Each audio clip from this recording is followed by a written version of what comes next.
बिस्मिल्लाहिर्रहमानिर्रहीम। शुरू करता हूँ उस खुदा का नाम लेकर जो बड़ा मेहरबान है, निहायत रहम वाला है। परंतु मुसलमान धर्म के भाई बहनों को तो पता ही नहीं कि अल्लाह कौन है, खुदा कौन है।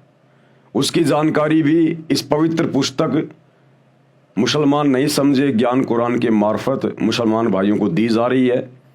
इस पुस्तक पर आज हमारा ये 4 नंबर का वीडियो है।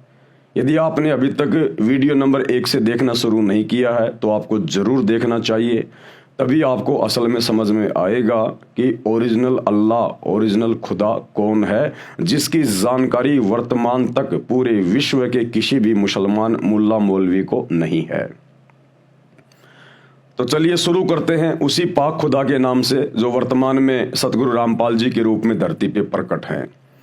परम पिता परमात्मा, सारी सृष्टि के रचनहार, कुल मालिक, असंख्य ब्रह्मांडों के स्वामी, जगत गुरु, तीनों लोकों में प्रवेश करके सबका भरण पोषण करने वाले, राजाधिराज, आत्माधार, नाथों के नाथ, देवों के देव, महादेव, सर्वेश्वर, महेश्वर, मृत्युंजय, अजरो अमर, आदि अनादि, सनातनी प्रभु, जगत पिता जगदीश्वर, श्री श्री 1008 की उपाधि के वास्तविक अधिकारी, अकाल मूर्त, सौद स्वरूपी राम, वासुदेव, सर्वगतम ब्रह्म, परम पूज्य, प्रथम पूज्य, परम संत, परम पुरुष, परम धनी, परम दयालु, सत्य कबीर, हक्का कबीर, अल्लाहु कबीर, अल्लाहु अकबर, बाखबर, अल्लाह ताला, जगत के तारणहार, जगत के मुक्तिदाता, जगत के जगन्नाथ, हारे के सहारे, हिंदुओं के राम, मुसलमानों के अल्लाह, सिखों के वाहिगुरु, ईसाइयों के मसीह, दया के सागर दया निधि, करुणा के सागर करुणा निधि, स्वयंभू परिभू, संकट मोचन, कष्ट हरण, मंगल करण, दुख भंजन, अविगत कबीर,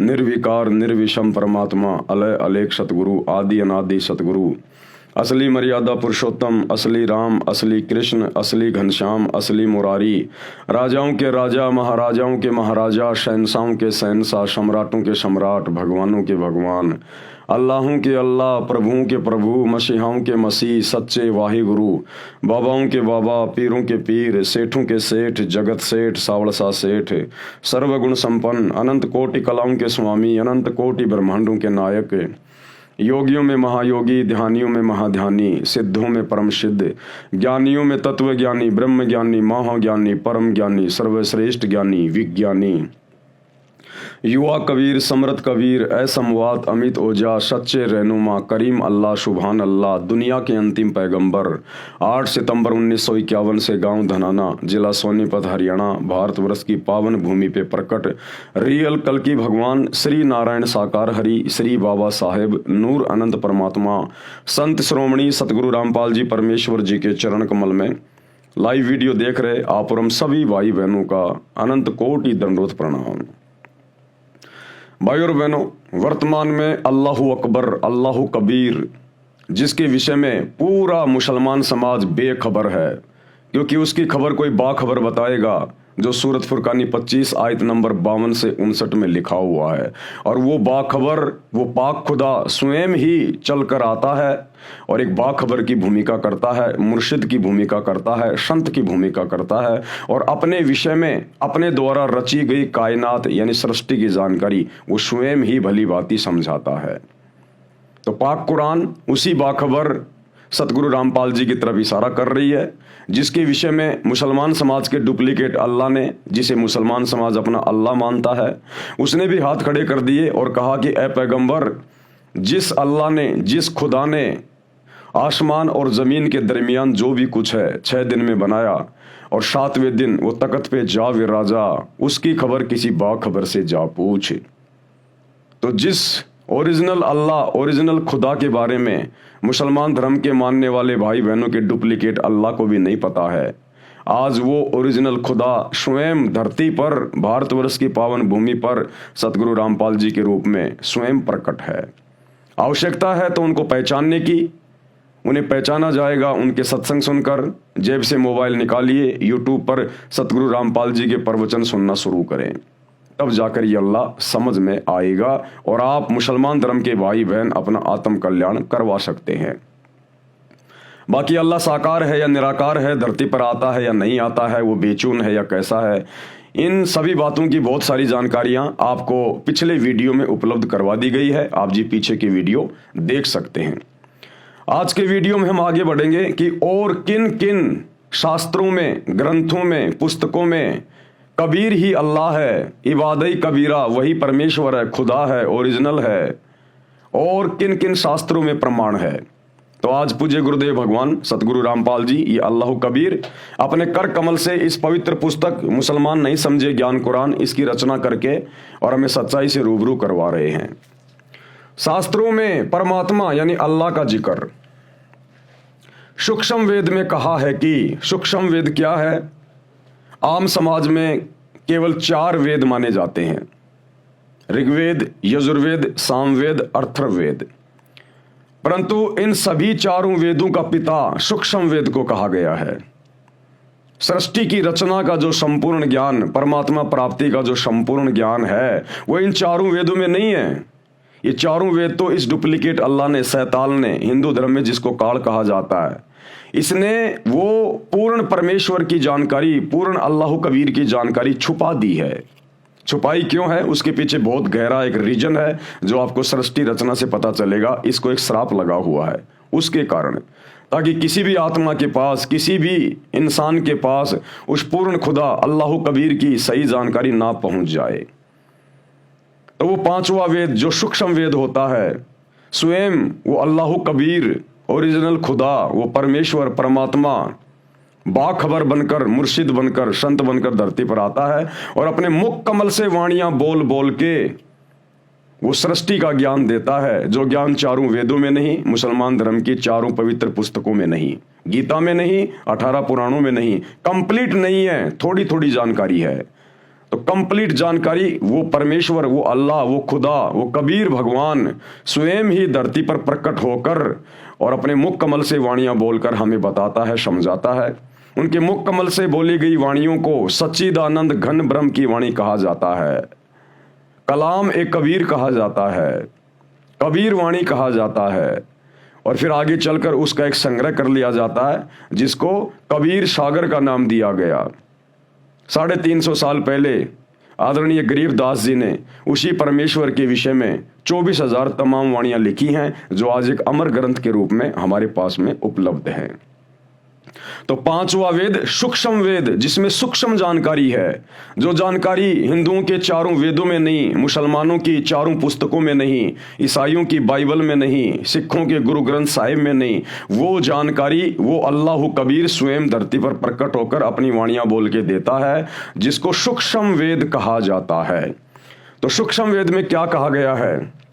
वही मोहम्मद, वही महादेव, वही आदम, वही ब्रह्मा, दास गरीब दूसरा कोई नहीं, देख आपने घर मां। क्या कहा गया है? वही मोहम्मद, वही महादेव। कि ये हिंदू मुसलमान आपस में शैतान की प्रेरणा से, काल की प्रेरणा से धर्मों में बंटकर अपने अपने धर्म को, अपनी अपनी भक्ति को सर्वश्रेष्ठ मानकर उलझे हुए हैं। लेकिन सूक्ष्म वेद में अल्लाह कबीर ने कंप्लीट जानकारी दी है और कहा है कि लड़ो मत, झगड़ो मत। यहां की 21 ब्रह्मांड की सृष्टि जो शैतान चला रहा है, ये डुप्लीकेट अल्लाह चला रहा है, जिसने गीता जी का ज्ञान महाभारत के युद्ध के दौरान श्री कृष्ण में प्रवेश करके अर्जुन को दिया, और उधर हजरत मोहम्मद के ऊपर जिसने कुरान शरीफ की आयतें नाजिल की, ये एक ही है। इसको चाहे डुप्लीकेट अल्लाह कहो, चाहे शैतान कहो, चाहे काल कहो, चाहे इसको क्षर ब्रह्म कहो, ज्योति निरंजन कहो, ये एक ही शक्ति है जो अपने आप में यहां पर अल्लाह यानी भगवान बन के बैठा हुआ है। तो सूक्ष्म वेद में कहा है कि वही मोहम्मद, वही महादेव, यानी मुसलमान धर्म में हजरत मोहम्मद जी शंकर जी के अवतार हैं, शंकर जी के गण हैं, उनके शंकर लोक से आई हुई एक आत्मा है। तो शंकर कहिए चाहे हजरत मोहम्मद कहिए, बात एक ही है, ये आत्मा शंकर जी के लोक से आई हुई है। वही मोहम्मद, वही महादेव, और वही आदम, वही ब्रह्मा। और मुसलमान धर्म के लोग जिसे अपना प्रथम पुरुष मानते हैं, बाबा आदम, ये बाबा आदम ब्रह्मा जी के लोक से आई हुई आत्मा है, ये ब्रह्मा जी का गण है, ब्रह्मा जी का गण है। वही मोहम्मद, वही महादेव, वही आदम, वही ब्रह्मा, दास गरीब दूसरा कोई नहीं। आदरणीय गरीबदास जी कह रहे हैं सूक्ष्म वेद में कि दूसरा और कोई नहीं है, देख आपने घर में यानी उस सच्चे मुर्शिद सच्चे सतगुरु की शरण में आ, उससे भक्ति प्राप्त कर और फिर वो तुझे शरीर के कमल खोलने के जो शत भक्ति मंत्र देगा उनका जाप कर, फिर तुझे बिल्कुल स्पष्ट दिखाई देगा, तेरे चैनल खुल जाएंगे, तेरी दिव्य दृष्टि खुल जाएगी, तुझे स्पष्ट दिखाई देगा कि हजरत मोहम्मद जिसे तुम अपना पैगंबर मानते हो ये शंकर जी का गण है, श्री शंकर जी के लोक से आई हुई आत्मा है, और बाबा आदम ब्रह्मा जी का गण है, ब्रह्मा जी के लोक से आई हुई आत्मा है। भावार्थ, मुसलमान धर्म के प्रवर्तक हजरत मोहम्मद जी भगवान शिव के लोक से आए, पुण्यकर्मी आत्मा थे जो परंपरागत साधना ही एक गुफा में बैठकर किया करते थे।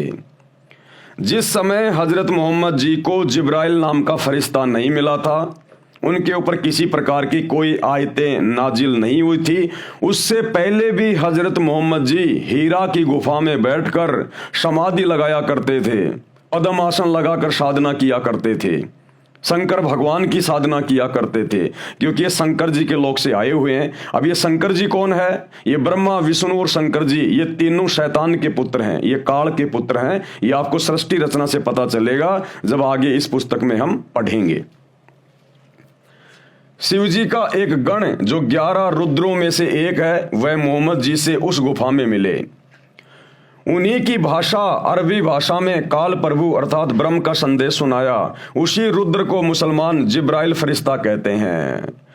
मुसलमान धर्म के लोग जिस जिब्राइल को फरिश्ता कहते हैं कि हमारे पैगंबर को जिब्राइल आके मिला था, वो जिब्राइल शंकर जी के 11 रुद्रों में से एक था, जिसने शैतान का फरमान सुनाया, इस काल ब्रह्म का उसको फरमान सुनाया, जो नेक फरिश्ता माना जाता है। हजरत आदम, अभी हजरत आदम जी कौन थे?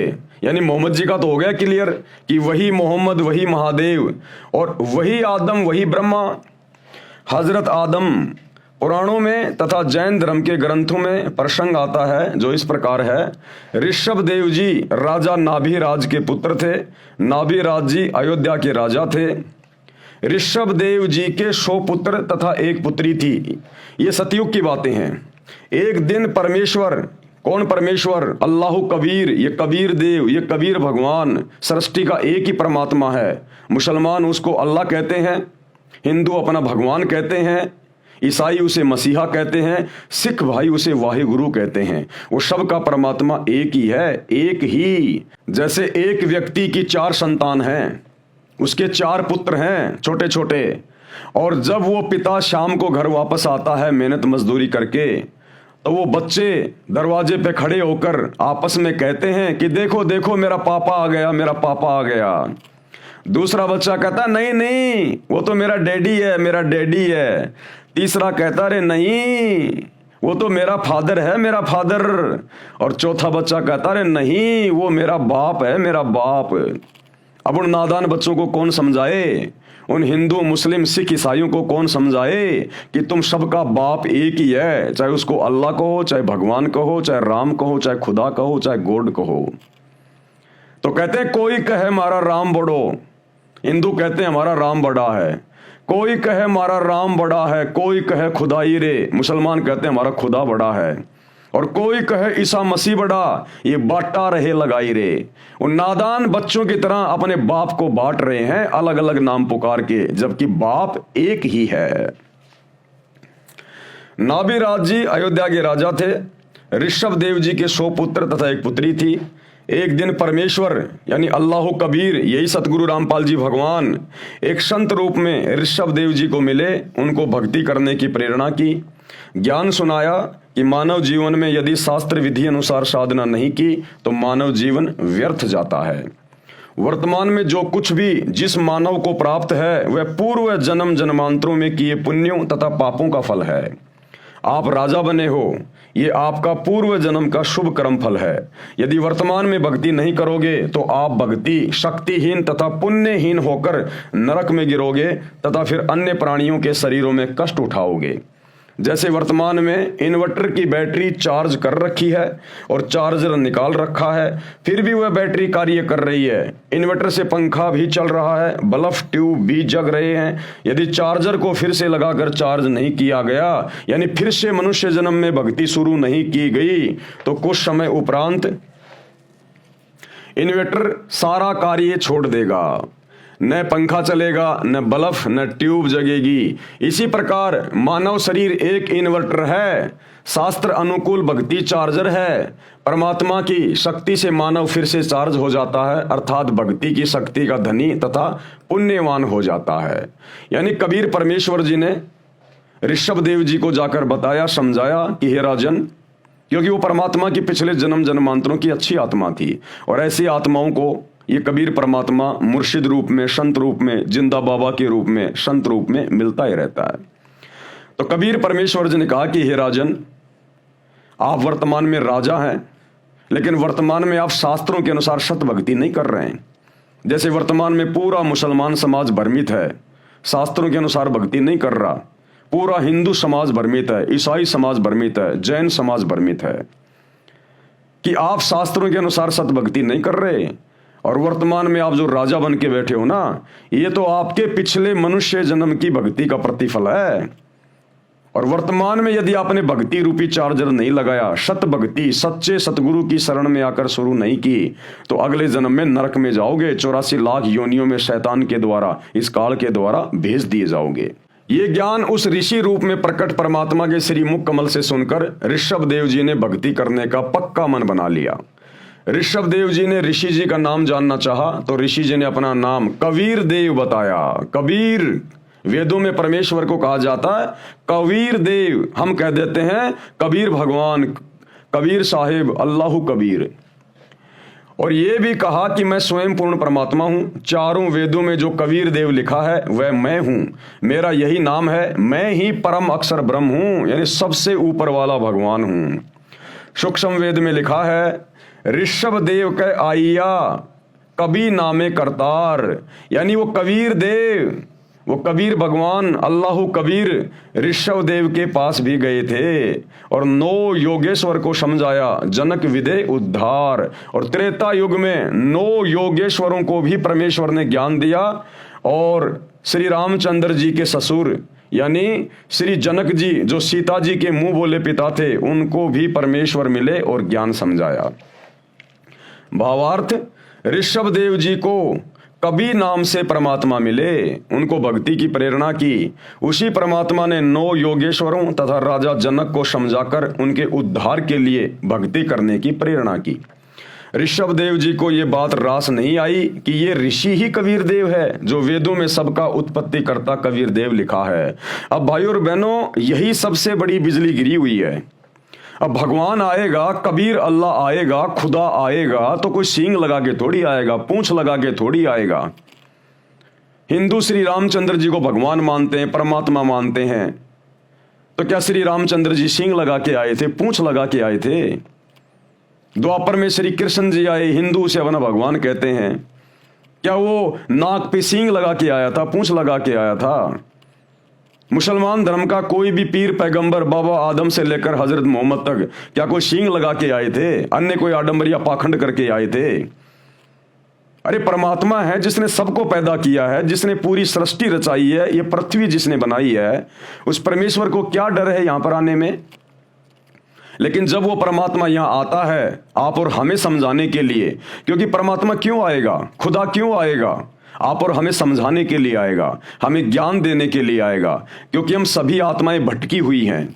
हम इस शैतान के चक्कर में, इस काल के चक्कर में अपने सुखमय स्थान, उस 7वें आसमान वाले स्थान जन्नत ओरिजिनल सतलोक को छोड़ के आ गए। यहां पर इस शैतान ने हमारे को भ्रमित किया, वहां पर हमारे को परमेश्वर से, अल्लाह कबीर से दूर किया।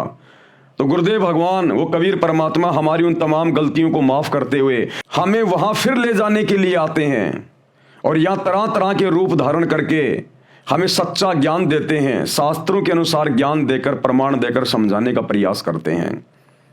लेकिन उस समय तक इस काल शैतान ने अपने नकली धर्मगुरुओं के माध्यम से, मुल्ला मौलवियों के माध्यम से, पंडित आचार्य शंकराचार्यों के माध्यम से पूरे भगत समाज में यह गलत धारणा फैला दी होती है कि भगवान तो निराकार है, अल्लाह तो बेचून है, अल्लाह दिखाई नहीं देता, अल्लाह धरती पे नहीं आता। तो जब वो ओरिजिनल अल्लाह, वो कबीर परमात्मा संत रूप में, मुर्शिद रूप में धरती पे आता है और अपना सच्चा ज्ञान देता है, तो जल्दी से आत्माएं स्वीकार नहीं कर पाती हैं, क्योंकि पुराना रंग, वो अज्ञान का, धर्म के ठेकेदारों के द्वारा जो चढ़ाया हुआ होता है, वो जल्दी से उतर नहीं पाता। लेकिन लगातार उनके सत्संग प्रवचन सुनते रहने से वो अज्ञान एक दिन साफ हो जाता है और स्पष्ट रूप से वो परमेश्वर उन आत्माओं को दिखाई देने लगता है। तो भाई और बहनों, थोड़ा सा दिमाग पे जोर डालिए। सतगुरु रामपाल जी का मकसद क्या है? क्या उन्हें मुसलमानों से कोई लोभ लालच है, कोई स्वार्थ है? क्या अन्य धर्म के लोगों से कोई लोभ लालच है? जो इतनी मोटी मोटी 500-500 पेज की पुस्तकें लिख रहे हैं, 30 साल से दिन रात सत्संग कर रहे हैं, क्या स्वार्थ है उनका? वो हमारा पिता है, हमारा बाप है, अल्लाह कबीर है। वो अपनी आत्माओं के लिए ये प्रयास कर रहा है, क्योंकि उसे स्पष्ट दिखाई देता है ये मनुष्य जन्म केवल भक्ति के लिए मिलता है, उसी अल्लाह कबीर की रजा से मिला है। अन्यथा ये शैतान, ये काल हमें 84 लाख योनियों से बाहर नहीं निकलने दे। लेकिन उस अल्लाह कबीर सच्चे खुदा की रहमत से हमें 84 लाख योनियां भोगने के बाद एक मनुष्य शरीर मिलता है। ये चाहे मुसलमान हो, चाहे हिंदू हो, चाहे सिख हो, चाहे ईसाई हो, पूरी दुनिया में 4000 के आसपास धर्म है। हर धर्म के व्यक्ति एक ही प्रोसीजर से माँ के पेट से गंदगी में लिपट के बाहर आते हैं। वो अल्लाह कबीर, वो परमात्मा किसी को हिंदू मुसलमान बना के नहीं भेजता। इस शैतान ने हमें बांटा हुआ है ताकि हम उस सच्चे परवरदिगार की पहचान ना कर लें जब वो धरती पर आकर ज्ञान देता है। तो थोड़ा सा दिमाग पर जोर डालिए। सतगुरु रामपाल जी के प्रवचन घर बैठे मोबाइल पर, यूट्यूब पर सुनना शुरू कीजिएगा एक बार। ये बात रास नहीं आई कि ये ऋषि ही कबीर देव है, जो वेदों में सबका उत्पत्ति करता कबीर देव लिखा है, परंतु भक्ति करने का दृढ़ मन बना लिया। एक तपस्वी ऋषि से दीक्षा लेकर ओम नाम का जाप तथा हठ योग किया। ऋषभ देव जी का बड़ा पुत्र भरत था, भरत का पुत्र मारीची था। ऋषभ देव जी ने पहले 1 वर्ष तक निराहार यानी भूखा रहकर तप किया, जो शास्त्रों के विरुद्ध था। किसी भी शास्त्र में रोजे करने का, व्रत करने का कहीं नहीं लिखा हुआ।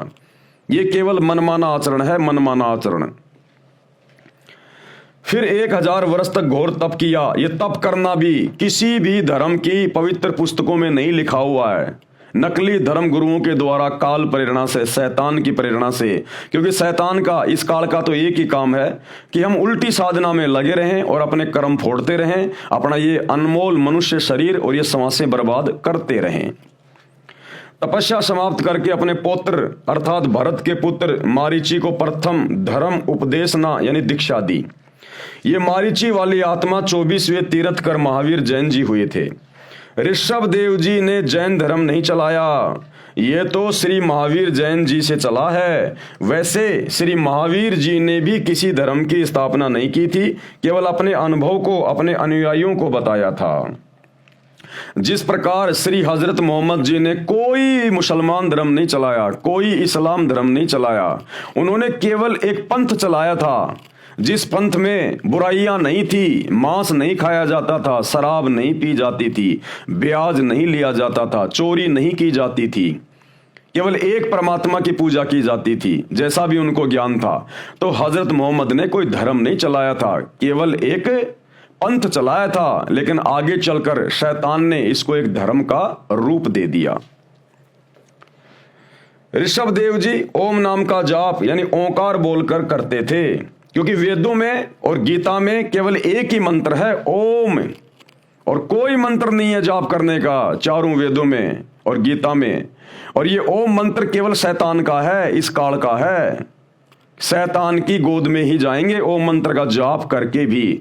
हाँ, ये है, अगर वेदों अनुसार, गीता अनुसार अगर इस ओम नाम का जाप करेंगे और इसकी मर्यादा में रहेंगे तो ब्रह्मा विष्णु महेश की भक्ति से ज्यादा समय तक हम लोग जन्नत में रह सकते हैं, स्वर्ग में रह सकते हैं।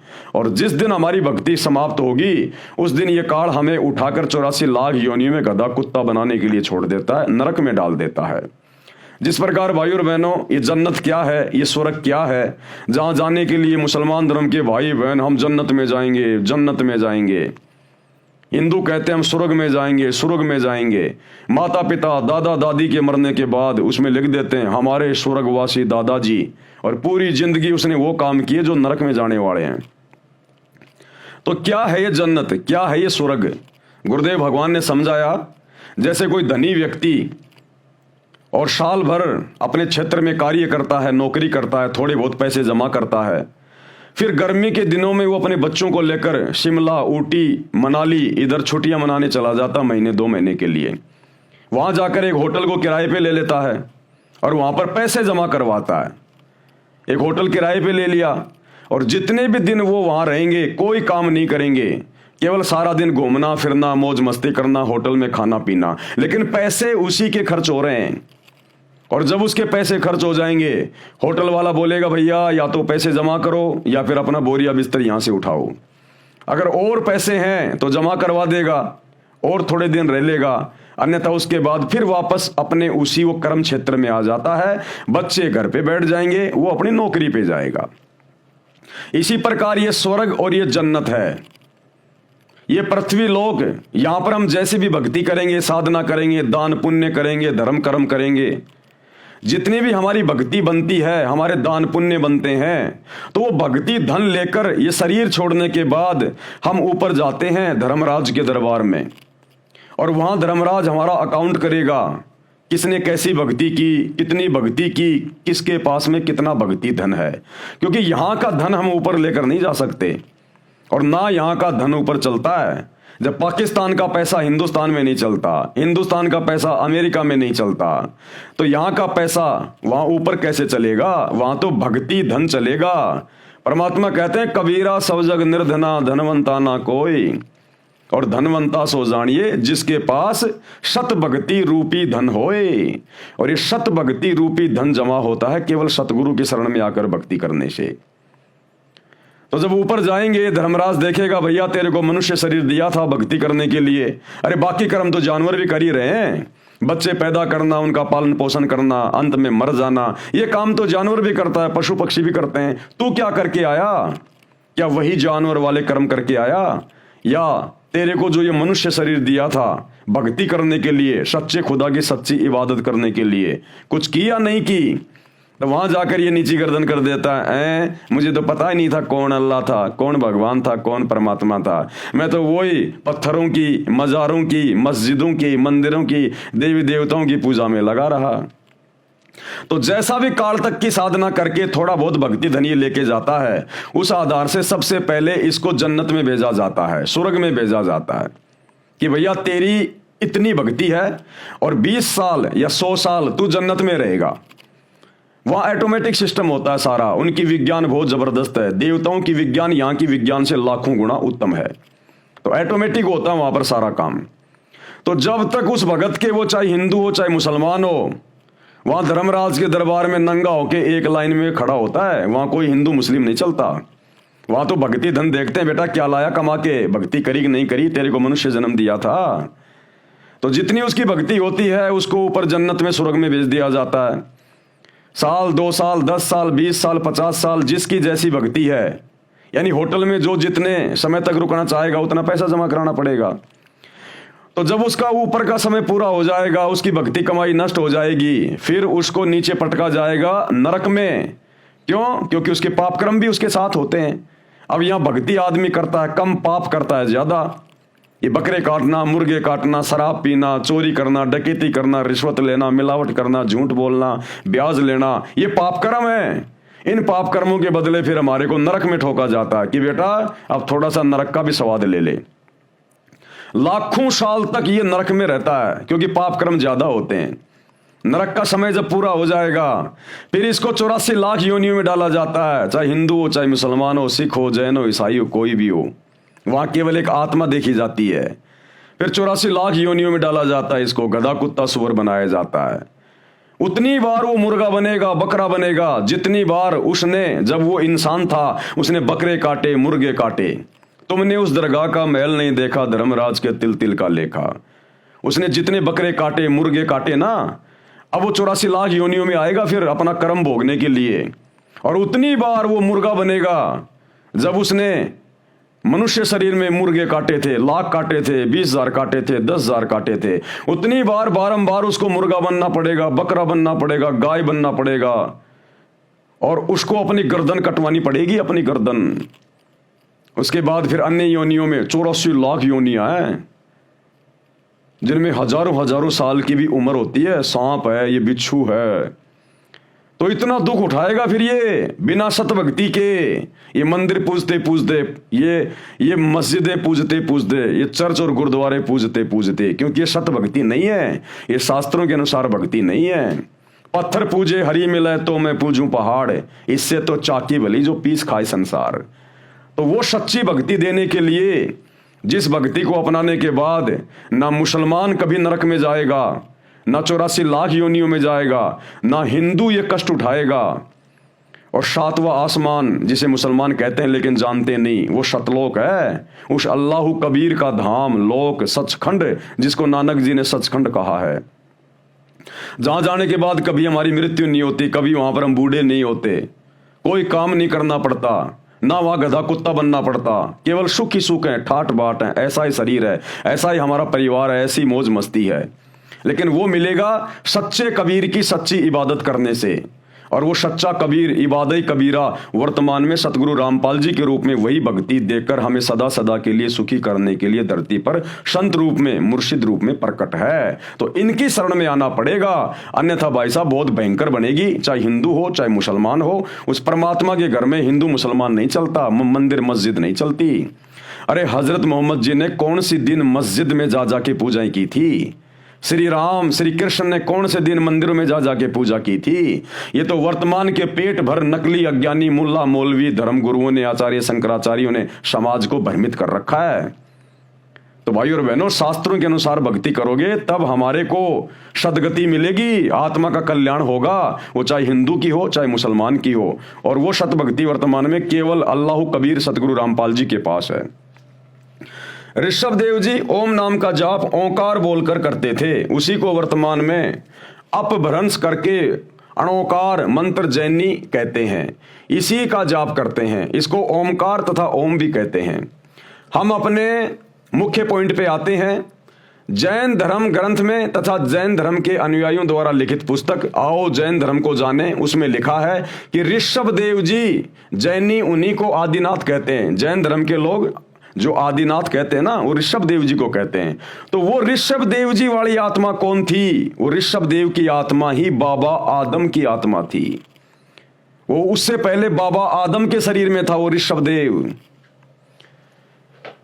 जैन धर्म ग्रंथ में तथा जैन धर्म के अनुयायियों द्वारा लिखित पुस्तक आओ जैन धर्म को जाने, उसमें लिखा है कि ऋषभ देव जी वाला जीव ही, यानी वही आत्मा बाबा आदम रूप में जन्मा था।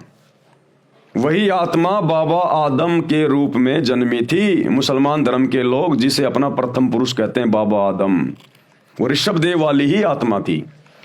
अब उसी सूक्ष्म वेद की वाणी का सरलार्थ करता हूं। वही मोहम्मद, वही महादेव, चाहे हजरत मोहम्मद कहिए चाहे शंकर जी कहिए, दोनों एक ही हैं। शंकर जी के ही गण थे हजरत मोहम्मद। और वही आदम, वही ब्रह्मा, और बाबा आदम ये ब्रह्मा जी के लोक से आई हुई उनकी आत्मा थी। और दास गरीब दूसरा कोई नहीं, देख आपने घर मां, यानी सच्चे सतगुरु, सच्चे मुर्शिद अल्लाह कबीर सतगुरु रामपाल जी से भक्ति ले लो, उपदेश ले लो, उनके द्वारा बताए गए शत भक्ति मंत्रों का जाप करो, तुम्हें अंदर ही अंदर दिखाई देगा जैसे टीवी चैनल में दिखाई देता है। यानी मैच कहीं पे हो रहा है, लाइव प्रोग्राम कहीं चल रहा है, और हम अपने घर बैठे मोबाइल में देख रहे हैं। इसी प्रकार जब आप सतगुरु रामपाल जी से भक्ति लोगे तो आपकी सिद्धियां ऑन हो जाएंगी। आप लोगों को अपने शरीर में दिखाई देने लगेगा सारा सब कुछ, कौन किसकी आत्मा है, कहां से आया कहां से गया है। बाबा आदम जी श्री ब्रह्मा जी देवता के लोक से आए थे, क्योंकि मानव जन्म में की गई साधना के अनुसार, प्राणी भक्ति अनुसार ऊपर तीनों देवताओं श्री ब्रह्मा जी, श्री विष्णु जी तथा श्री शिव जी के लोकों में बारी बारी जाता है।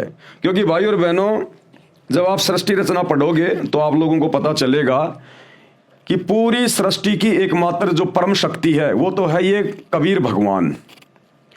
उसके बाद इस शैतान ने, इस काल ने उस कबीर भगवान के सतलोक में एक बहुत बड़ी गलती कर दी और इसकी गलती में हमने भी सहयोग दे दिया। हम जितने भी आत्माएं हैं यहाँ, चाहे किसी भी धर्म की हो, चाहे ये पशु हो, पक्षी हो, इन शरीरों में जितनी भी आत्मा, जितनी भी रूहें हैं, इन सब ने सतलोक में काल को सहमति व्यक्त कर दी। तो परमेश्वर ने, अल्लाह कबीर ने हम सबको इस शैतान के साथ में अलग से 21 ब्रह्मांड इसको देकर हमें सतलोक से दूर भेज दिया, यहाँ पर 16 संकोश की दूरी पर।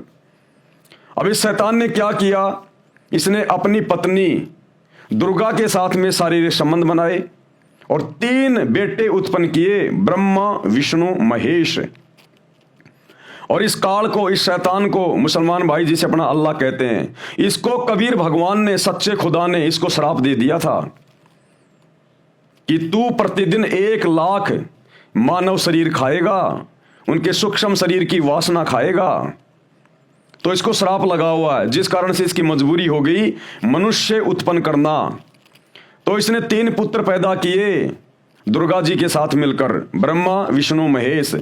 और खुद ये गुप्त रहने लगा। दुर्गा से कहा कि अब मैं किसी के सामने नहीं आऊंगा और सारी व्यवस्था तू संभालेगी और मेरे विषय में किसी को मत बताना और ना मैं किसी को दर्शन दूंगा, क्योंकि दर्शन देगा तो हकीकत का पता चल जाएगा। इसका चेहरा बहुत ज्यादा विकराल है, भुंडा चेहरा इसका, ओछा माथा, लंबे दांत, काला कलूटा, देखते आदमी डर जाए। जैसे महाभारत के युद्ध में इसने अर्जुन को दर्शन दिए थे, विराट रूप दिखाया था, उसका कलेजा फट गया था कि ये भगवान अपना ये विराट रूप समेट लो, नहीं तो मेरा कलेजा फट जाएगा। तो इसने सौगंध खा रखी है कि मैं किसी के सामने प्रकट नहीं होऊंगा, चाहे कुछ भी कर ले वो।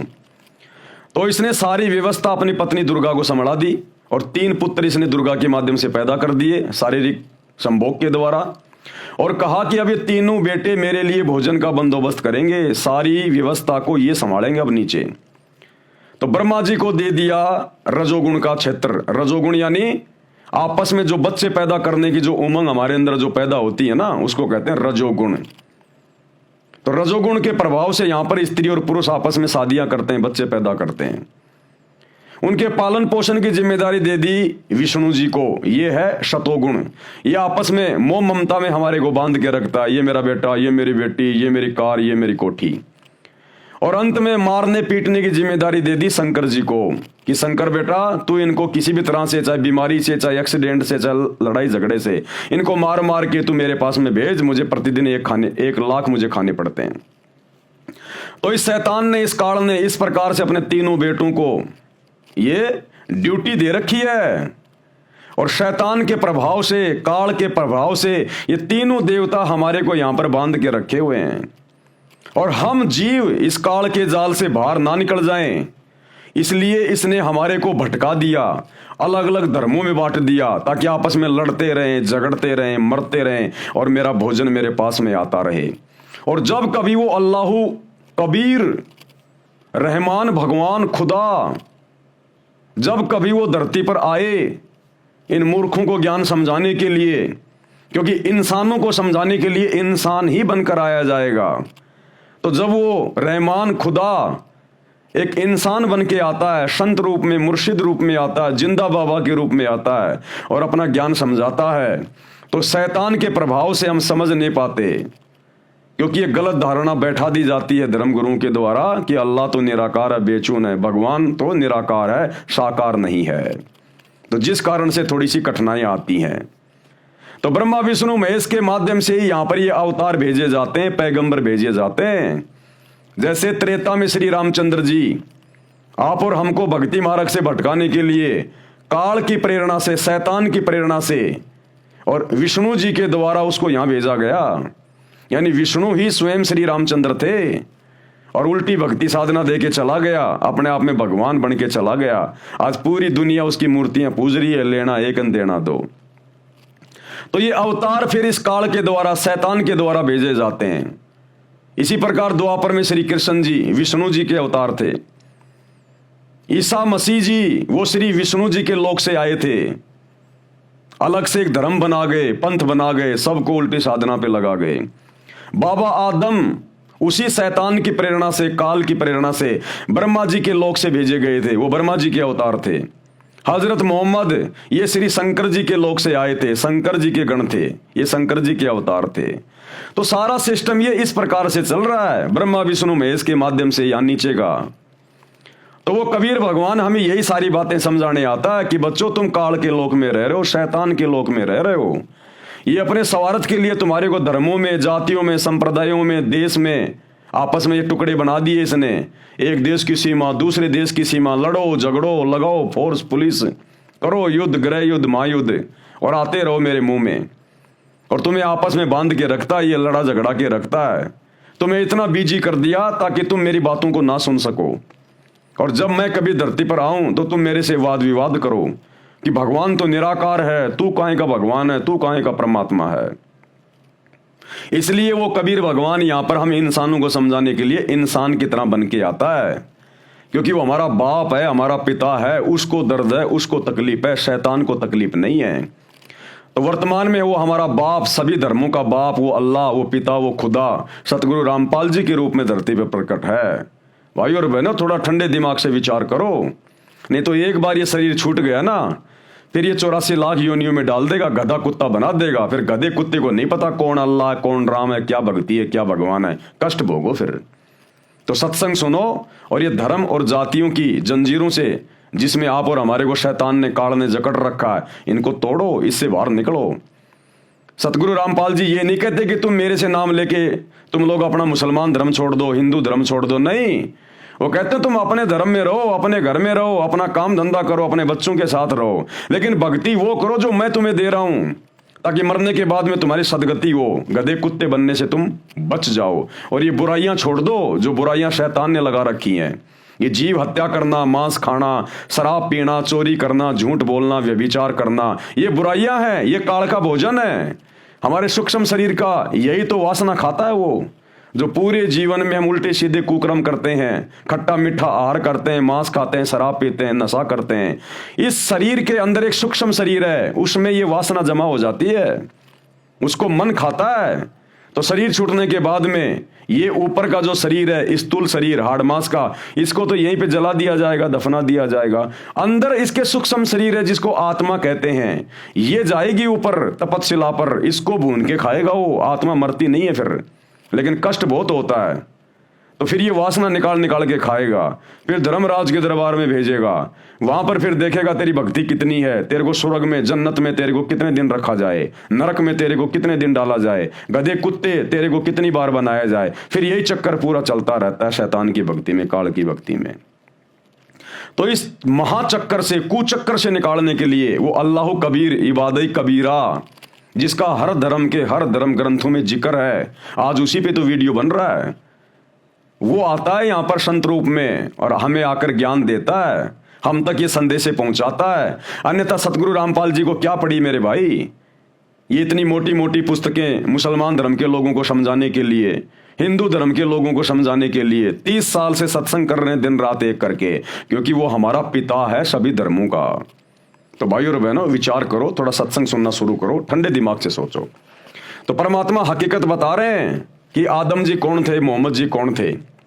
बाबा आदम श्री ब्रह्मा जी देवता के लोक से आए थे, क्योंकि मानव जन्म में की गई साधना के अनुसार, प्राणी भक्ति अनुसार ऊपर तीनों देवताओं श्री ब्रह्मा जी, श्री विष्णु जी तथा श्री शिव जी के लोकों में बारी बारी जाता है। अपने पुण्य क्षीण होने पर, यानी खत्म होने पर, दोबारा से पृथ्वी पर संस्कारवश जन्म लेता है। कभी वो हिंदू बनता है, कभी मुसलमान बनता है। जरूरी नहीं है मुसलमान है तो मुसलमान ही बनेगा, स्त्री है तो स्त्री बनेगी, नहीं, वो पुरुष भी बन जाएगा, वो हिजड़ा भी बन जाएगा, कभी स्त्री बनेगा, कभी आदमी बनेगा, कभी मुसलमान धर्म में जन्म लेगा, कभी हिंदू धर्म में जन्म लेगा।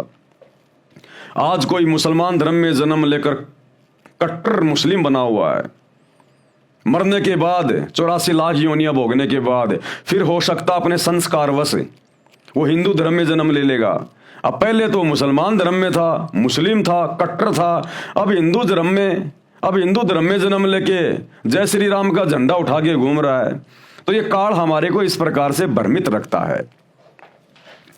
अपने पुण्य यानी भक्ति नष्ट होने पर दोबारा से पृथ्वी पर संस्कारवश जन्म लेता है। संत गरीबदास जी गांव छुडानी, जिला झज्जर, हरियाणा प्रांत वाले को स्वयं ही वही परमात्मा मिले थे, वही कबीर देव, वही कबीर भगवान मिले थे जो ऋषभ देव जी को मिले थे।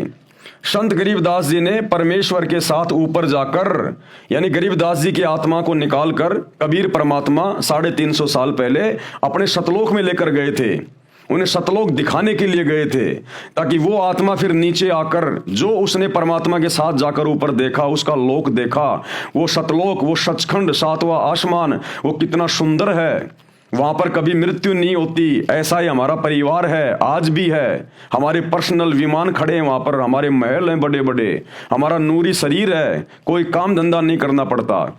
तो गरीबदास जी की आत्मा को उनके शरीर से निकालकर कबीर भगवान आप और हमें विश्वास दिलाने के लिए, उनको अपना गवाह बनाने के लिए कि मैं जो धरती पर आकर बता रहा हूं वही सत्य है, तो गरीबदास जी को सब कुछ दिखाया, सारे ब्रह्मांड दिखाए। श्री ब्रह्मा जी का लोक दिखाया, श्री विष्णु जी का लोक दिखाया, शंकर जी का लोक दिखाया, दुर्गा जी का लोक दिखाया, शैतान का लोक दिखाया जहां पर ये बैठा हुआ जीवों को भून भून के खाता है।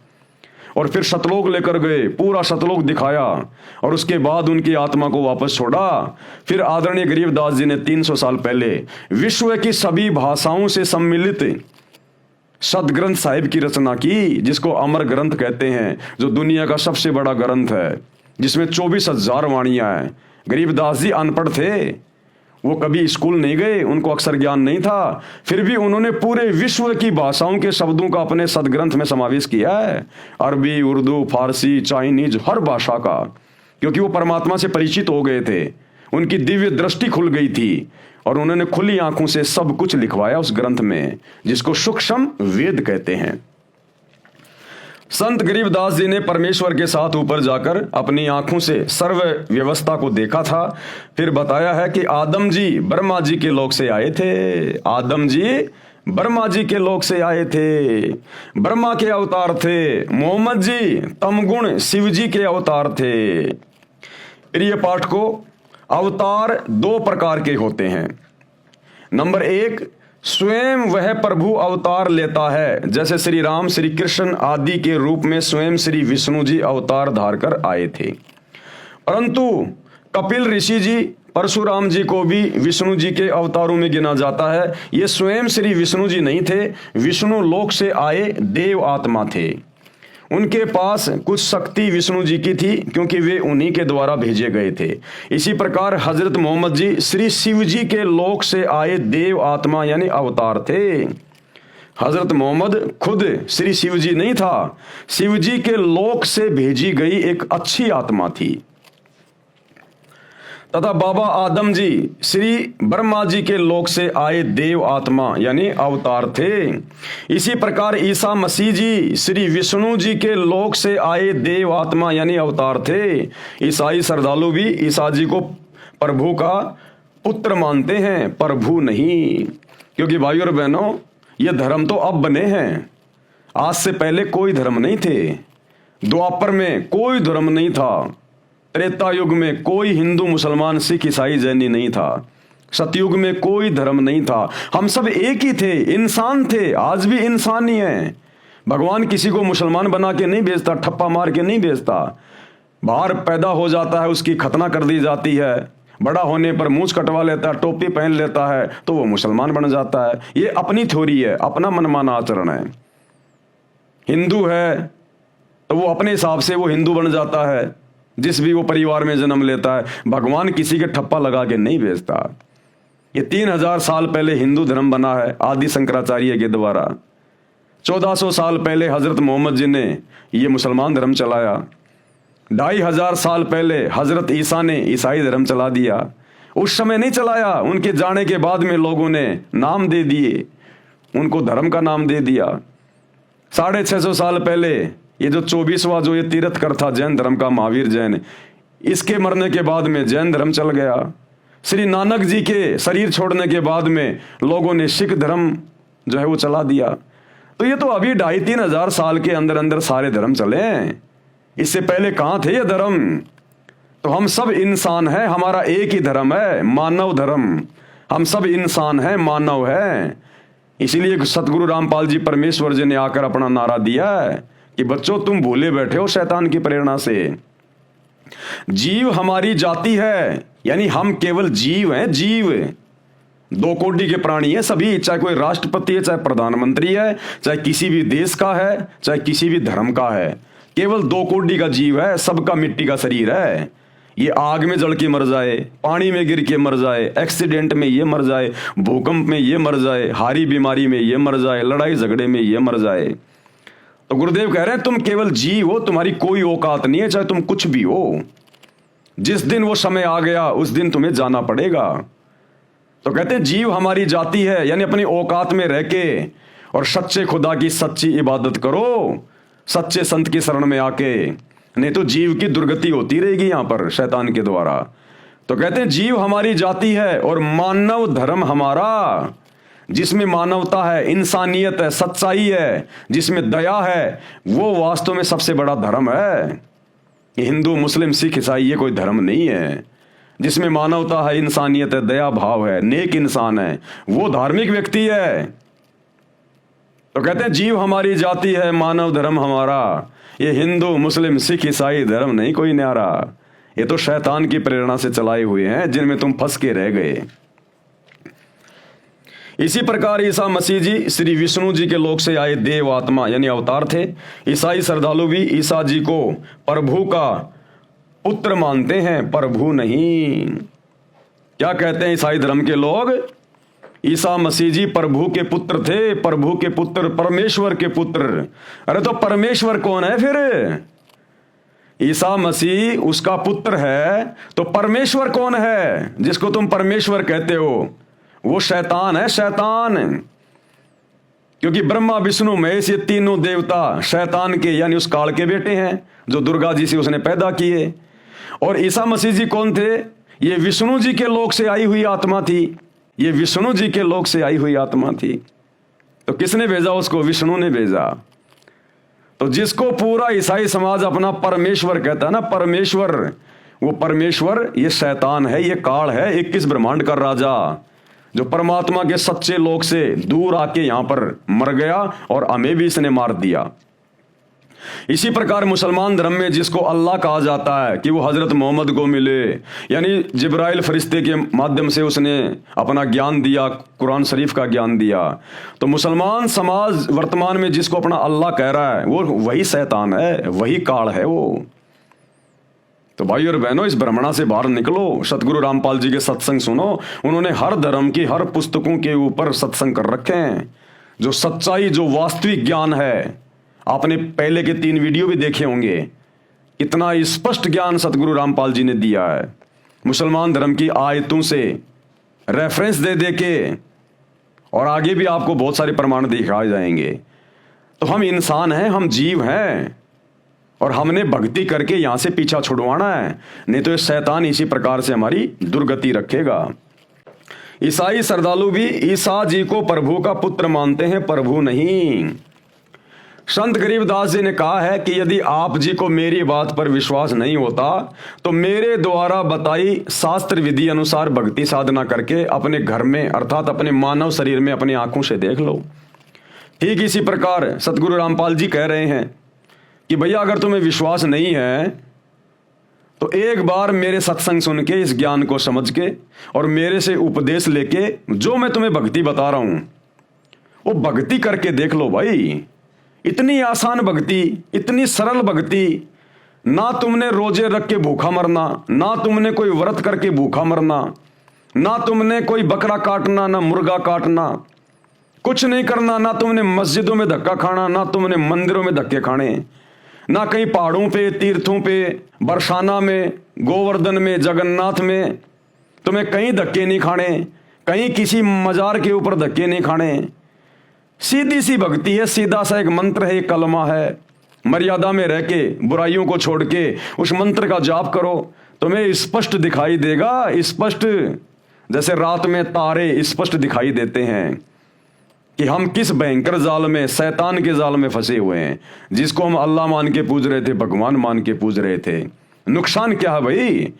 आपसे इस भक्ति के बदले कोई पैसा नहीं लिया जा रहा, कोई धन नहीं लिया जा रहा, आपकी जमीनें नाम नहीं करवाई जा रही, केवल आपकी बुराइयां छुड़वाई जा रही हैं। बुराई छोड़ोगे तो पाप कर्म करने से बचोगे, नहीं तो शैतान दुर्गति करेगा, दुर्गति। तो एक बार सतगुरु रामपाल जी की शरण में आके उनकी भक्ति करके देख लो भाई। भावार्थ है, सभी धर्मों के मानव स्त्री पुरुष के शरीर की रचना एक जैसी है, चाहे मुसलमान हो, चाहे हिंदू हो, सिख हो, ईसाई हो, चाहे कोई अमेरिका का हो, चाहे पाकिस्तान का हो, सबका शरीर स्त्री पुरुष का एक जैसा है। अरे यदि परमात्मा सबको अलग अलग बनाता, अलग अलग धर्मों वाला बनाता, तो सबके शरीर की रचना भी अलग अलग होनी चाहिए थी। मुसलमान की अलग से कोई पहचान होनी चाहिए थी। मुसलमान का नाक पीछे होना चाहिए था, जैनी का साइड में होना चाहिए था, हिंदू का सामने हो जाता, सिखों का इधर लेफ्ट में हो जाता। कोई तो अलग पहचान होती। अगर भगवान ने अगर इंसान को बनाते समय यदि उसको अलग अलग धर्मों में बांटना था तो, लेकिन भगवान ने कोई किसी प्रकार की असमानता नहीं करी। सबको इंसान बना के भेजा, मनुष्य बना के भेजा, नंगा भेजा, किसी के साथ कोई भेदभाव नहीं किया। तो गरीबदास जी कह रहे हैं कि जितने भी स्त्री या पुरुष हैं पूरे विश्व के, उन सबके शरीर की रचना एक जैसी है। सबके शरीर के अंदर परमात्मा ने एक जैसा मटेरियल, सब कुछ एक जैसा बनाया है। किसी के 4 गुर्दे नहीं लगाए भगवान ने, दिल किसी के 3 नहीं लगाए, सबको समान रूप से बनाया है। तो कहने का मतलब है इन सब बातों से हमने विचार करना चाहिए। और आगे क्या कह रहे हैं, सभी धर्मों के मानव स्त्री और पुरुष के शरीर की रचना एक जैसी है। तत्व ज्ञान नहीं होने के कारण हम धर्मों में बट गए। संत गरीबदास जी ने बताया है कि मानव शरीर में रीढ़ की हड्डी अर्थात बैकबोन यानी स्पाइन के अंदर की ओर निचले सिरे से लेकर कंठ तक, यानी यहां से लेकर कंठ तक 5 ये कमल चक्कर हैं। ये 5 ये कमल चक्कर हैं रीढ़ की हड्डी के अंदर की साइड में, हर स्त्री और ये पुरुष के अंदर। कृपया देखें ये चित्र है यहां पर। अब इसका वर्णन किया गया है आगे। मूल चक्कर, ये चक्कर रीढ़ की हड्डी के अंत से 1 इंच ऊपर गुदा के पास है। इसका देवता श्री गणेश है, यानी हिंदू मुस्लिम सिख ईसाई सबके अंदर श्री गणेश जी का वास है मूल चक्कर में। इस कमल की 4 पंखुड़ियां हैं। कितनी पंखुड़ियां हैं? 4 पंखुड़ियां। ये है मूल कमल, ये गणेश का वासा है यहां पर, ये सबके अंदर है। सेम इसी प्रकार से इस पर गणेश जी का आधिपत्य है। नंबर 2 संवाद चक्कर, यह मूल चक्कर से 2 इंच ऊपर रीढ़ की हड्डी के अंदर की ओर चिपका है। इसके देवता श्री ब्रह्मा जी तथा उनकी पत्नी सावित्री जी है। इस कमल की 6 पंखुड़ियां हैं। कौन सा कमल? ये वाला संवाद चक्कर कमल, जहां पर श्री ब्रह्मा जी और उसकी पत्नी सावित्री का वास है। हर एक स्त्री और पुरुष के रीढ़ की हड्डी के अंदर की साइड में सूक्ष्म रूप में है। कहीं आप लोग जो है काट काट के देखने लग जाओ, ऐसे नहीं दिखाई देंगे। सूक्ष्म है ये, जैसे मोबाइल का जो रेडिएशन होता है वो सूक्ष्म होता है। वो तरंगे जो टावर से आ रही है मोबाइल में वो दिखाई नहीं देती, सूक्ष्म होती है। इसी प्रकार हमारे रीढ़ की हड्डी में इन 5 इन प्रधान देवी देवताओं के स्थान हैं, जो इस बॉडी को, इस शरीर को जो हैंडल करते हैं। उसके बाद में तीसरा है नाभि कमल चक्कर। यह नाभि के सामने उसी रीढ़ की हड्डी के साथ चिपका है। इसके देवता श्री विष्णु जी तथा उनकी पत्नी लक्ष्मी जी हैं। इस कमल की 8 पंखुड़ियां हैं। यह है नाभि कमल। यहां पर हमारी जो नाभि है, जो ये सुंडी है, यहां पर अंदर की साइड में रीढ़ की हड्डी के साथ में चिपका हुआ यह कमल, जहां पर श्री विष्णु जी और उसकी पत्नी लक्ष्मी जी का निवास है। नंबर 4 हृदय कमल। ये कमल सीने में बने दोनों स्तनों के मध्य में रीढ़ की हड्डी के साथ चिपका है। इसके देवता श्री शिव जी तथा उनकी पत्नी पार्वती जी हैं। इस कमल की 12 पंखुड़ियां हैं। ये है हृदय कमल, जहां पर श्री शंकर जी और पार्वती जी निवास करती हैं हर एक स्त्री और पुरुष के शरीर में, चाहे हिंदू हो चाहे मुसलमान हो। कंठ कमल 5वां कमल है कंठ कमल।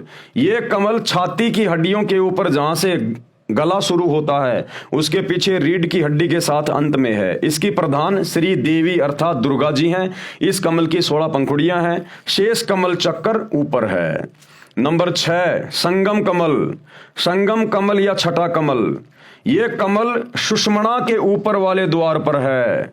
इसकी 3 पंखुड़ियां हैं। इसमें सरस्वती रूप में देवी दुर्गा जी निवास करती है। काल की पत्नी, शैतान की पत्नी, ये दुर्गा जो नवरात्रे मनाते हैं हिंदू भाई बहन, वो दुर्गा अष्टंगी शेरा वाली माता, ये शैतान की पत्नी है, काल की पत्नी। ये संगम कमल में निवास करती है सरस्वती देवी के रूप में। एक पंखुड़ी में देवी दुर्गा सरस्वती रूप में रहती है, उसी के साथ में 72 करोड़ उर्वशी यानी सुंदर स्त्रियां हैं, वो परियां हैं, जो ऊपर जाने वाले भक्तों को अपने जाल में फंसाती है। ये काल का भयंकर षड्यंत्र है शरीर में, हमारे को रोक के रखने के लिए, ताकि हमारा मोक्ष ना हो जाए, आत्मा इसके जाल से बाहर ना निकल जाए। जैसी गंदी सोच इंसान की या स्त्री या पुरुष की यहां होती है, शरीर छोड़ने के बाद जब वो आत्मा इन कमलों के अंदर से जाती है, तो देवी दुर्गा को बैठा रखा इस काल ने सरस्वती रूप में, और दुर्गा ने 72 करोड़ सुंदर स्त्रियां उर्वशियां वहां छोड़ रखी हैं उस आत्मा को, उस भगत को, उस साधक को अपने जाल में फंसाने के लिए। और जिसकी जैसी गंदी सोच यहां होती है, वो तुरंत उनके चक्कर में आ जाता है और एकांत में जाकर उन सुंदर औरतों के साथ में शारीरिक संबंध बना के अपनी भक्ति नष्ट कर लेता है, नरक में जा गिरता है। जो ऊपर जाने वाले भक्तों को अपने जाल में फंसाती है। दूसरी पंखुड़ी में सुंदर युवा नर रहते हैं, युवा पुरुष रहते हैं, सुंदर देव पुरुष, जो भगतमतियों को यानी औरतों को आकर्षित करके काल जाल में रखते हैं। काल भी अन्य रूप में इन युवाओं का संचालन मुखिया बनकर रहता है। तीसरी पंखुड़ी में स्वयं परमात्मा यानी अल्लाह कबीर, ये कबीर भगवान तीसरी पंखुड़ी में स्वयं परमात्मा अन्य रूप में रहते हैं, अपने भक्तों को उनके जाल से मुक्त कराते हैं, ज्ञान सुनाकर सतर्क करते हैं। वहीं पर ये अल्लाह कबीर, ये कबीर परमात्मा भी है तीसरी पंखुड़ी में।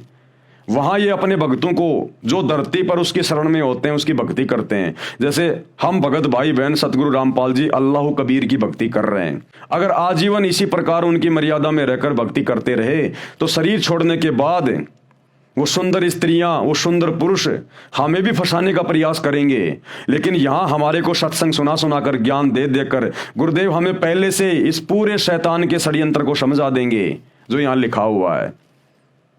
तो हम लोग सतर्क हो जाएंगे कि ये सारी बातें तो गुरुजी हमें सब कुछ सत्संगों में बताया करते थे, पुस्तकों में लिखी हुई थी। ये तो काल का जाल है, ये तो हमारे को फंसाने के लिए खड़ी हैं। और फिर वहां पर यही कबीर परमात्मा सतगुरु रूप में रहता है और अपने भक्तों को वहां पर सतर्क करता है कि बच्चों उधर मत जाना, ये काल का षड्यंत्र है। लेकिन बाकी लोग जो सतगुरु रामपाल जी की शरण में नहीं होते, वो चाहे हिंदू है, मुसलमान है, सिख है, ईसाई है, वो उन औरतों के चक्कर में फंस जाएंगे। औरतें उन युवा जो देवता हैं वहां पर, जो काल की ओर से हमें फंसाने के लिए खड़े रहते हैं, उनके चक्कर में आ जाएंगी। यानी जिसकी जैसी गंदी सोच यहां होगी उसी आधार से वो वहां पर उनके साथ में शारीरिक संबंध बना के अपना धर्म कर्म नष्ट करके काल के जाल में रह जाते हैं। तीसरी पंखुड़ी में स्वयं परमात्मा यानी अल्लाह कबीर, अल्लाह अकबर अन्य रूप में रहते हैं, अपने भक्तों को उनके जाल से मुक्त कराते हैं, ज्ञान सुनाकर सतर्क करते हैं। नंबर 7 है त्रिकुटी कमल चक्कर। ये दोनों आंखों की बोहों यानी सेलियों के मध्य में सिर के पीछे हिस्से में अन्य कमलों की ही पंक्ति में ऊपर है। त्रिकुटी कमल कहाँ होता है? ये हमारी दोनों आंखें, ये बोहें हैं, और ये जो बीच का जो जगह है, ये बीच की जगह यहां पीछे की साइड में यहां है त्रिकुटी कमल। यहां पर भी काल रहता है, शैतान रहता है, और दूसरी पंखुड़ी में सतगुरु रहता है। यानी शैतान और सतगुरु दोनों वहां पर अपने अपने हिस्से में रहते हैं, अपने अपने रूप बना के। इसका देवता सतगुरु रूप में परमेश्वर ही है। इस कमल की 2 पंखुड़ी हैं, एक सफेद रंग की, दूसरी काले रंग की पंखुड़ी।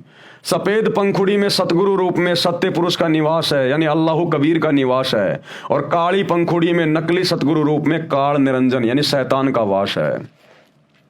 नंबर 8 सहस्त्र कमल चक्कर दल। ये कमल सिर के मध्य भाग से 2 उंगल नीचे अन्य कमलों की ही पंक्ति में है। यानी आप और हमारा जो सिर है, चाहे हिंदू हो चाहे मुसलमान हो, जहां पर ये चोटी रखने की जगह होती है ना, इससे 2 उंगल नीचे है ये सहस्त्र कमल चक्कर, जो कि काल का है। हिंदू धर्म के व्यक्ति सिर पर बालों की चोटी रखते हैं, कुछ अब भी रखते हैं। इसके नीचे वह सहस्त्र कमल दल है। इसका देवता ब्रह्म है। ब्रह्म यानी ये काल, शैतान, इसको ब्रह्म भी कहते हैं। इसे क्षर पुरुष भी कहते हैं। क्षर मानी नासवान, जो जन्मता है और मरता है। जिसने गीता व वेदों का ज्ञान गुप्त रहकर कहा है। इस कमल की 1000 पंखुड़ियां हैं। इनको काल ब्रह्म ने प्रकाश से भर रखा है, यानी रोशनी से भर रखा है। ये खुद वहां पर अपने ओरिजिनल रूप में किसी को दर्शन नहीं देता, स्वयं इसी कमल चक्कर में दूर रहता है। वह स्वयं दिखाई नहीं देता, केवल पंखुड़ियां चमकती दिखाई देती है। अष्ट कमल दल यानी 8वां कमल दल, इस कमल का देवता अक्षर पुरुष है, जो काल के लोक से ऊपर अक्षर पुरुष, जिसके 7 शंख ब्रह्मांड हैं। इसे पर ब्रह्म भी कहते हैं, यानी इस ब्रह्म से ऊपर वाला भगवान पर ब्रह्म अक्षर पुरुष। इनकी पंखुड़ियां भी 8 हैं। इसकी स्थिति नहीं बताऊंगा, क्योंकि नकली गुरु भी इसको जानकर जनता को भ्रमित कर देंगे। 9 शंख कमल दल, इस कमल में पूर्ण ब्रह्म अर्थात परम अक्षर ब्रह्म का निवास है, यानी सत्य पुरुष का निवास है, अल्लाहु कबीर का निवास है इस 9वें कमल में। हमारे शरीर में सबसे ऊपर सबसे बड़ा भगवान। इसकी शंख पंखुड़ियां यानी अनंत पंखुड़ियां हैं। इसकी स्थिति भी नहीं बताऊंगा, कारण ऊपर लिख दिया गया है। जो चित्र में दिखाए हैं इनमें 6ठा कमल तथा 9वां कमल नहीं दिखाया है। कारण यही है कि विद्यार्थियों की धीरे धीरे ज्ञान वृद्धि की जाती है। कमलों का गहरा रहस्य है, यह कबीर सागर के सारांश में लिखा है। शरीर में ये कमल ऐसा कार्य करते हैं जैसे टेलीविजन में चैनल लगे हैं। अब ये कमल क्या काम करते हैं, जिनमें ये देवी देवता बसे हुए हैं, काल बसा हुआ है, सतगुरु भी बसा हुआ है सूक्ष्म रूप में। क्या काम करते हैं ये कमल? ये कमल एक टीवी चैनल की भांति है, टीवी चैनल की भांति। जिस प्रकार अमेरिका में मैच चल रहा है और इंडिया में हम लोग टीवी में लाइव देख रहे हैं, मैच कहां चल रहा है और टीवी चैनल में हम अपने घर पर लाखों किलोमीटर दूर बैठ के लाइव देख रहे हैं। तो इसी प्रकार हमारे शरीर में इन देवी देवताओं के कमल हैं। इन देवी देवताओं के लोक ऊपर हैं, यहां से हजारों लाखों किलोमीटर दूर हैं। लेकिन उनके लोकों में क्या हो रहा है, क्या क्या घटनाएं घटित हो रही हैं। कोई डांस कर रहा है, कोई खा रहा पी रहा है, ऐश कर रहा है, देवी देवता ये, इन सबको हमारे शरीर में बने हुए इन कमलों में देखा जा सकता है, अगर किसी का कमल ऑन हो गया हो तो। और ये कमल ऑन होने के मंत्र केवल धरती पर पूरे विश्व में वर्तमान में सच्चे मुर्शिद सतगुरु रामपाल जी के पास हैं। तो गरीबदास जी कह रहे हैं, भैया अगर आप लोगों को मेरी बातों पे यकीन नहीं है तो जब वो अल्लाहु कबीर सच्चा मुर्शिद सतगुरु जब धरती पर आता अपना ज्ञान देता है, उससे उपदेश लेकर उसकी भक्ति करो, उन मंत्रों का जाप करो, तुम्हारे कमल खुल जाएंगे। और अपने घर में देख लो, अपने घर में यानी अपने शरीर में उन कमलों को ऑन करके देख लो कि हजरत मोहम्मद जी कौन से लोक से आए थे, वो किसके गण थे, और आदम जी किसके लोक से आए थे, वो किसके गण थे। जिस प्रकार YouTube में जाके हम पहले का कोई भी वीडियो देख सकते हैं, इसी प्रकार जिसके ये कमल चक्कर ऑन हो जाएंगे वो सारा सब कुछ देख लेगा इस ब्रह्मांड में क्या हो रहा है। तो गुरुदेव कह रहे हैं, हिंदू मुसलमान सिख ईसाइयों आपस में लड़ो मत, झगड़ो मत कि हमारे पैगंबर बड़े, हमारे अवतार बड़े, हमारा अल्लाह बड़ा, हमारा खुदा बड़ा। तुम्हारा अल्लाह खुदा ये शैतान है और ब्रह्मा विष्णु महेश के माध्यम से नीचे तुम्हारी ये पैगंबर भेजता है, ये अवतार भेजता है। और ये सारा ये दृश्य तुम्हें स्पष्ट दिखाई देगा जब तुम सतगुरु रामपाल जी से उपदेश लेकर उनके सत भक्ति मंत्रों का जाप करोगे। फिर तुम्हें कोई संशय नहीं होगी कि वही मोहम्मद और वही महादेव, वही आदम, वही ब्रह्मा और दास गरीब कहे भाई सत भक्ति करके देखो अपने घर में, अपने घर में देखो, अपने इन कमलों में देख लो। कमलों का गहरा रहस्य है, ये कबीर सागर के सारांश में लिखा है। शरीर में ये कमल ऐसा कार्य करते हैं जैसे टेलीविजन में चैनल लगे हैं। उन चैनलों में से जिस भी चैनल को चालू करोगे उस पर कार्यक्रम दिखाई देगा। वह कार्यक्रम चल तो रहा है स्टूडियो में यानी कहीं और दिख रहा है टीवी में। इसी प्रकार प्रत्येक कमल का फंक्शन है। इन कमलों को चालू करने के मंत्र हैं जो ये दास संत रामपाल दास जाप करने को देता है।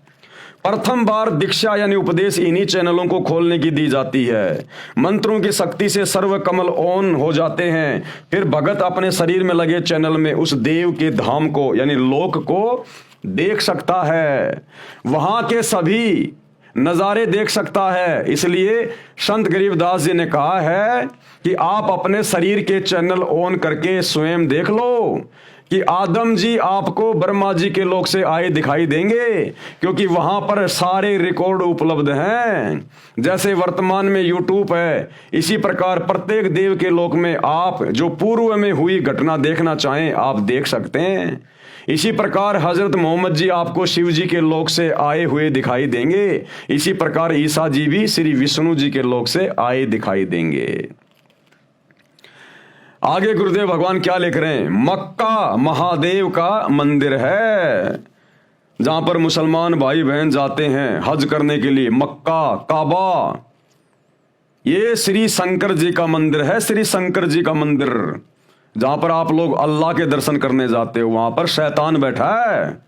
शैतान, ये महादेव का मंदिर है, शंकर जी का। ये परमात्मा बता रहे हैं, परमात्मा लिख रहे हैं, अल्लाहु कबीर। साध वचन पलटे नहीं, चाहे पलट जाए ब्रह्मांड, क्योंकि तीनों देवताओं के माध्यम से, ब्रह्मा विष्णु महेश के माध्यम से ही ये शैतान, ये काल नीचे अपनी सृष्टि चलाता है।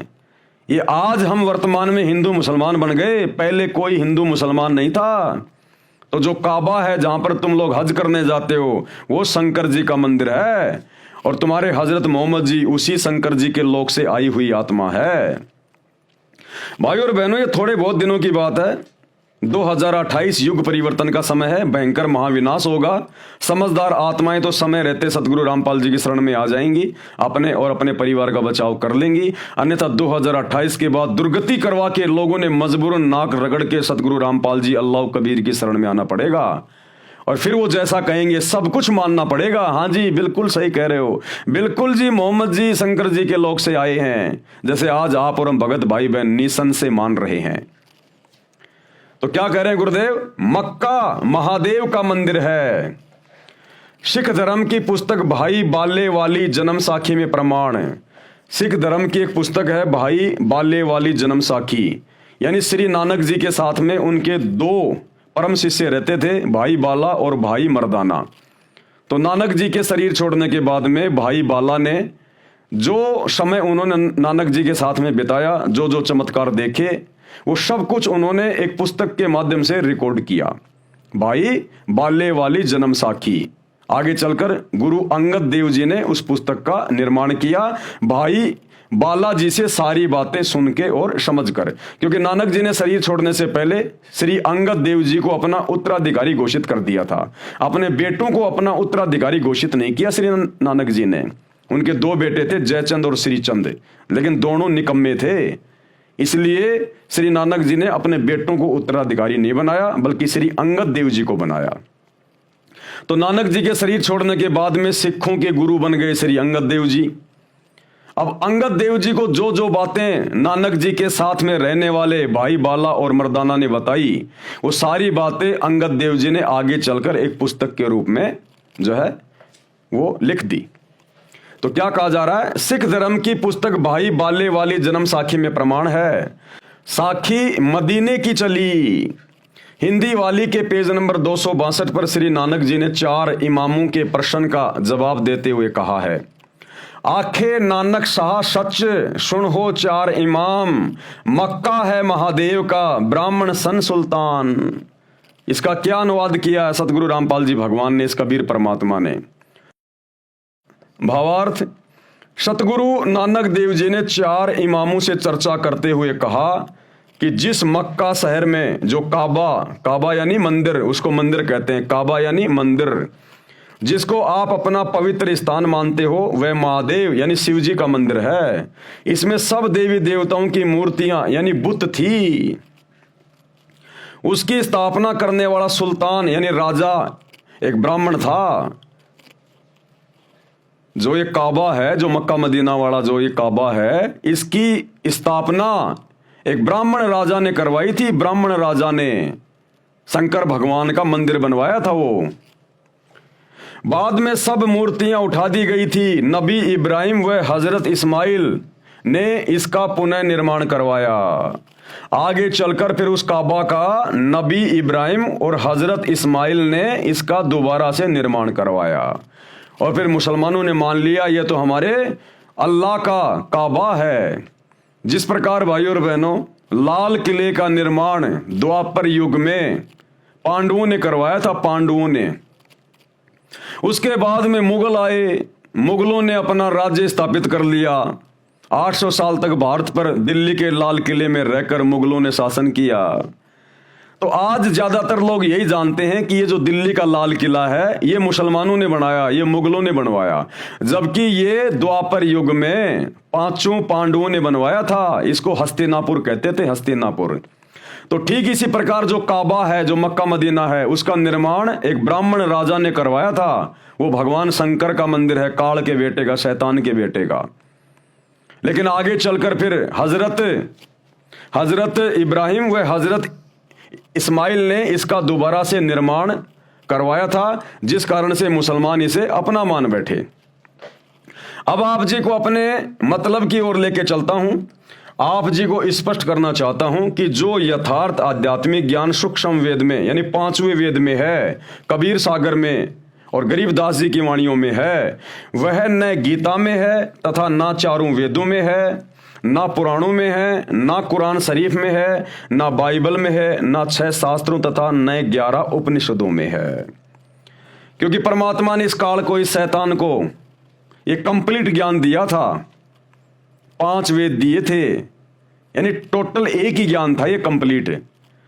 लेकिन इसने जब उसको पढ़ा, उसको देखा, तो इसमें तो पूरी जानकारी थी कि ये शैतान क्यों बना, इसने परमात्मा अल्लाह कबीर के शतलोक में क्या गलती की थी, जिस कारण से इसको वहां से बाहर निकाल दिया दुर्गा के साथ में। हम बाकी आत्माएं जो काल के ऊपर आसक्ति व्यक्त कर चुकी थी, परमात्मा ने हमें भी दुर्गा के शरीर में सूक्ष्म रूप में डाल के काल के साथ भेज दिया।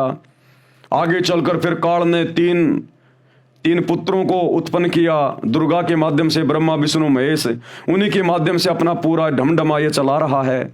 हिंदू मुसलमान बना के जीवों को इसने उलझा रखा है। तो काल ने देखा ये सारी जानकारी अगर जीवों के पास पहुंच गई तो ये तो सारे वापस चले जाएंगे। तो इस काल ने, शैतान ने, जो मुख्य जानकारी थी उस परमात्मा की, सतलोक की, सचखंड की, वो इसने छुपा दी, इसने मिटा दी, डिलीट कर दी। और बाकी का ज्ञान इसने अपने बड़े बेटे श्री ब्रह्मा जी को दे दिया। अब ब्रह्मा जी ने आगे फिर अपने पुत्रों को दे दिया, अपने वंशजों को दे दिया, दक्ष को दे दिया, मनु को दे दिया। इन्होंने आगे चलकर इन वेदों को 4 भागों में बांट दिया, डिवाइड कर दिया, यजुर्वेद, ऋग्वेद, सामवेद और अथर्ववेद। तो सबसे पुराने जो ग्रंथ हैं इस शैतान के लोक के, वो ये 4 वेद है। इन्हीं 4 वेदों का ज्ञान इसी शैतान ने द्वापर युग में महाभारत के युद्ध के दौरान श्री कृष्ण जी के अंदर भूत की तरह सूक्ष्म रूप में प्रवेश करके अर्जुन को सुनाया, जिस ज्ञान को आगे दिव्य दृष्टि मिलने के बाद महर्षि वेद व्यास जी ने लिखा, जिसको गीता जी कहा जाता है। तो 4 वेदों का और गीता का ज्ञान एक ही है। 4 वेदों का ज्ञान थोड़ा सा फैला हुआ है, गीता में उसको शॉर्ट करके सांकेतिक रूप में लिख दिया गया। तो सबसे पुरातन जो ग्रंथ हैं जिनको हिंदू अपना मान रहे हैं, ये पूरे विश्व के हैं, पूरे विश्व के। क्योंकि जिस समय वेदों की रचना हुई थी महर्षियों के द्वारा, और जिस समय श्री गीता जी का ज्ञान दिया गया था द्वापर में महाभारत के युद्ध में, उस समय धरती पर कोई धर्म नहीं था, केवल इंसान थे। तो ये गीता का ज्ञान और वेदों का ज्ञान पूरे विश्व के प्राणियों के लिए हैं, ये कोई धर्म विशेष का कोई ये ग्रंथ नहीं है। तो मुख्य जानकारी इस काल ने, शैतान ने 4 वेदों से निकाल दी। तो गुरुदेव भगवान कह रहे हैं कि जो वास्तविक जानकारी है उस अल्लाह की, उस खुदा की, शैतान के बाप की, उस अल्लाह कबीर की, वो जानकारी ना तो 4 वेदों में है कंप्लीट, ना गीता में, ना मुसलमानों की 4 पुस्तकों में, ना बाइबल में, किसी चीज में नहीं है। इसलिए वो कंप्लीट जानकारी कि सृष्टि कैसे रची गई, ये शैतान कौन है, ये काल कौन है, ये ब्रह्मा विष्णु महेश के माध्यम से कैसे अपना षड्यंत्र इसने फैला रखा है, कैसे ये अपने पैगंबर भेज के मुसलमान धर्म बना के फिर वहां पर इसने पैगंबर भेजने शुरू कर दिए, इधर हिंदू धर्म बना के उसने अपने अवतार भेजने शुरू कर दिए। ये कैसे तुम जीवों को भ्रमित करता है अपने भोजन के लिए, तुम्हें खाने के लिए, फिर तुम्हें 84 लाख योनियों में डाल देता है। तो ये कंप्लीट जानकारी देने के लिए वो अल्लाह कबीर, वो खुदा स्वयं यहां पर सतगुरु रूप में आता है, मुर्शिद रूप में आता है, और यहाँ आकर सत्संग करता है, जैसे आज वर्तमान में दे रहा वही अल्लाह कबीर ज्ञान सतगुरु रामपाल जी के रूप में। इसलिए हमने उनके ज्ञान को सुनना चाहिए, समझना चाहिए। ये काल के द्वारा, शैतान के द्वारा बनाए गए धर्म और जातियों की जंजीरों से पीछे हटके, तब हमारा आत्मा का कल्याण होगा, नहीं तो नहीं होगा।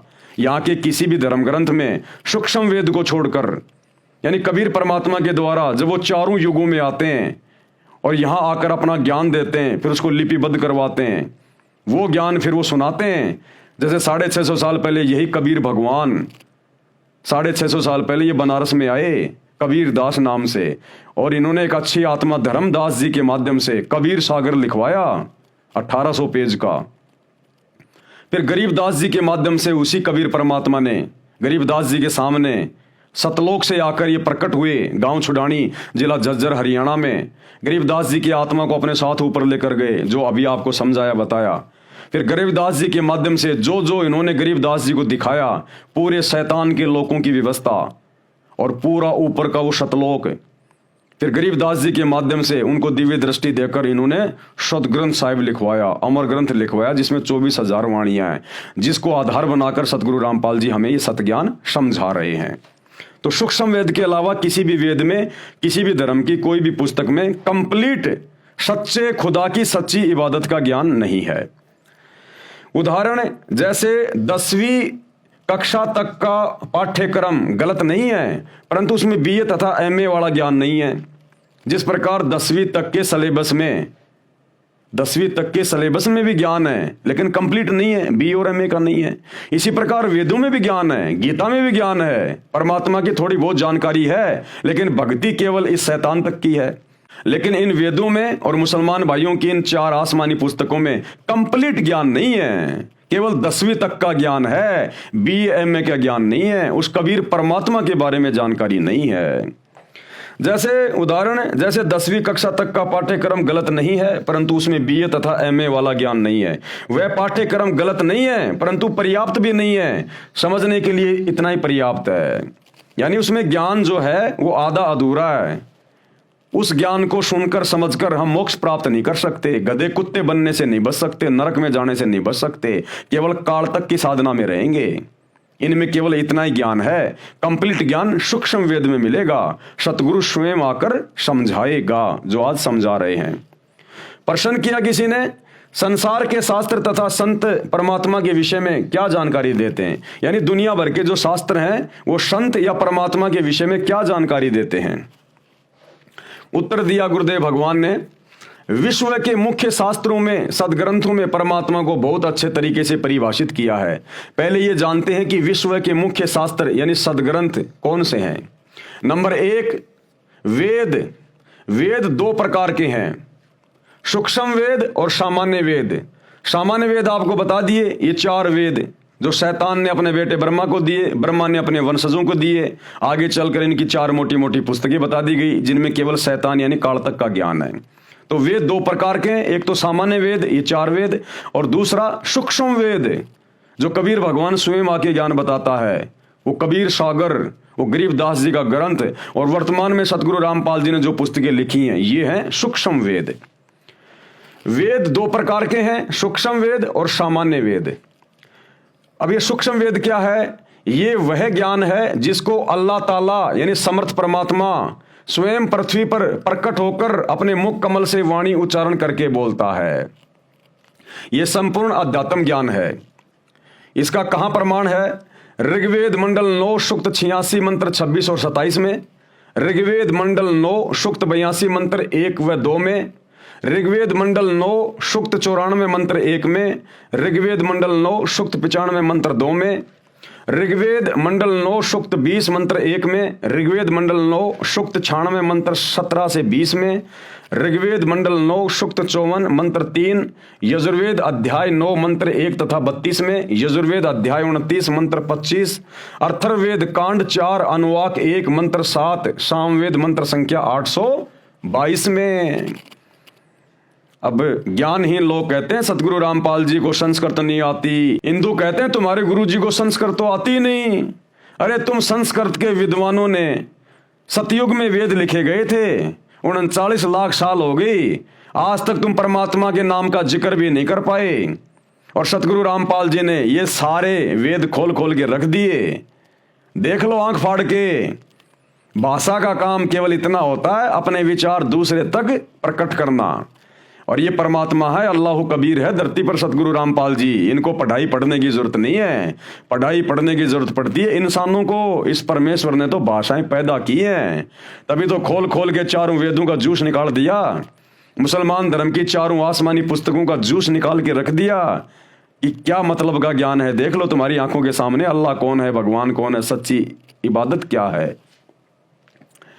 अन्य प्रमाण श्रीमद् भगवत गीता अध्याय 4 मंत्र 32 में है, कहा है कि सच्चिदानंद घन ब्रह्म यानी कबीर परमात्मा, वो कबीर देव, वो कबीर भगवान जिसको सच्चिदानंद घन ब्रह्म कहा गया है, यानी सत्य पुरुष यानी अविनाशी परमात्मा अपने मुख कमल से वाणी बोलकर तत्व ज्ञान विस्तार से कहता है, जैसे आज वर्तमान में कह रहे हैं सतगुरु रामपाल जी।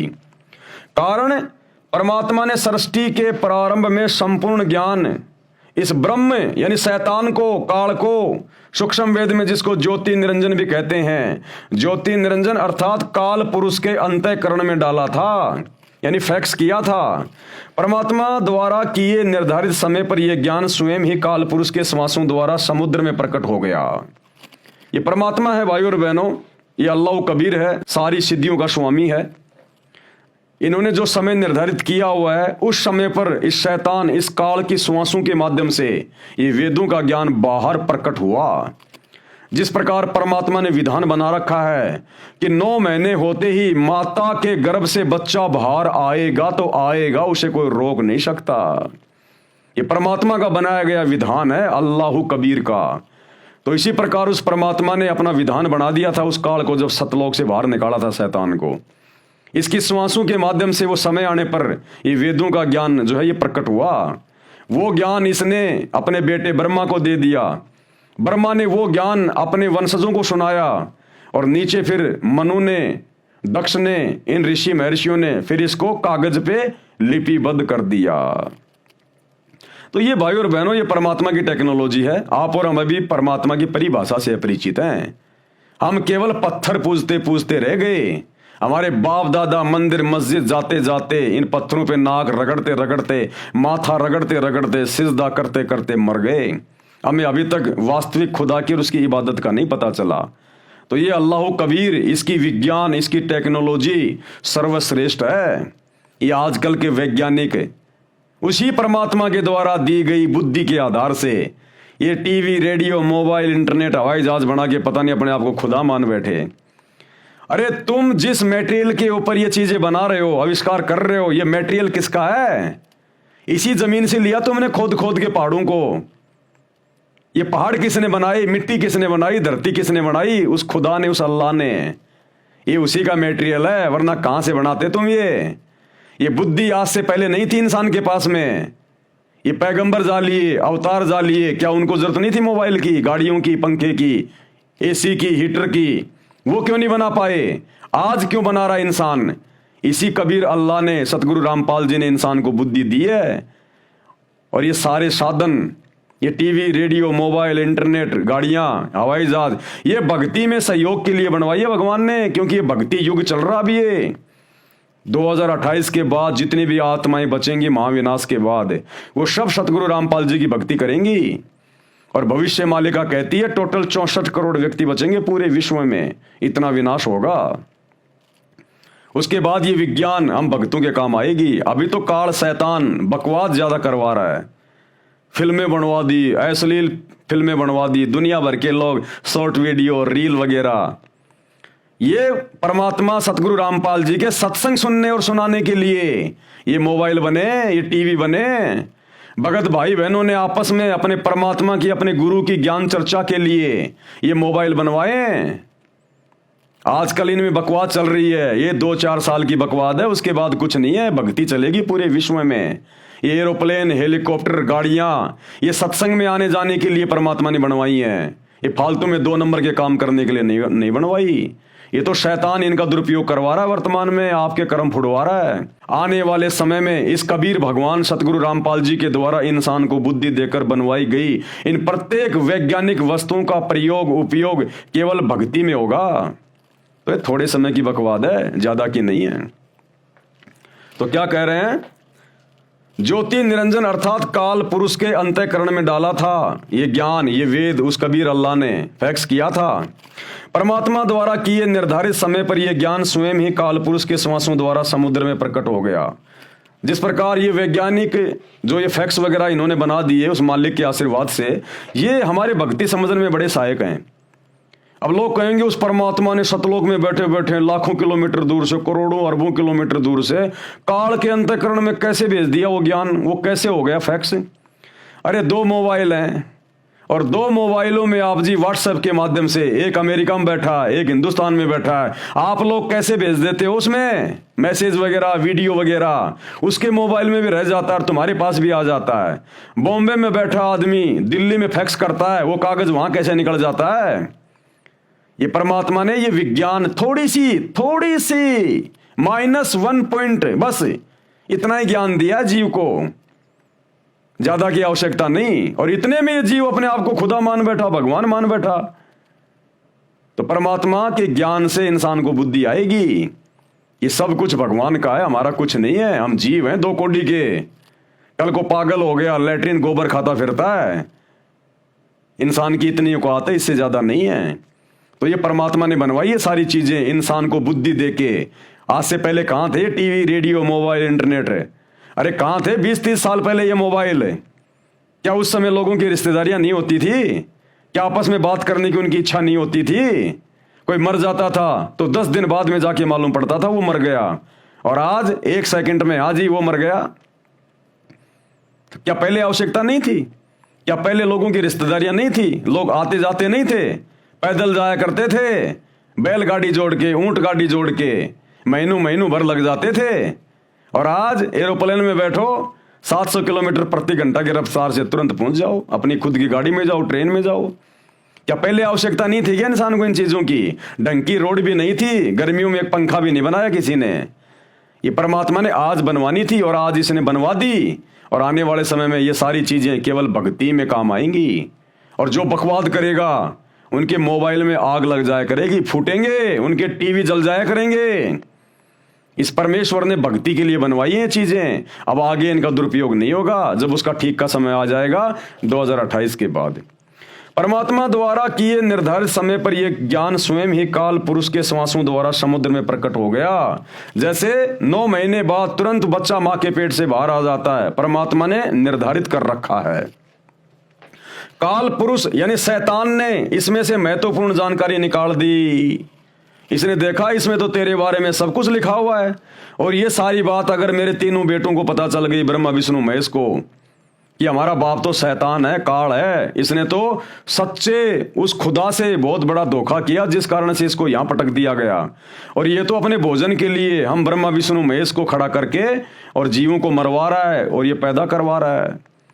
तो काल ने देखा, शैतान ने देखा, अगर ये बात मेरे तीनों बेटों तक पहुंच गई तो मेरे लिए फिर काम नहीं करेंगे ये।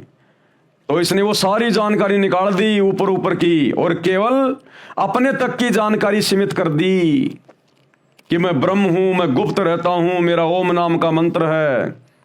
और ब्रह्मा विष्णु महेश के माध्यम से फिर इसने जीवों की उत्पत्ति करी।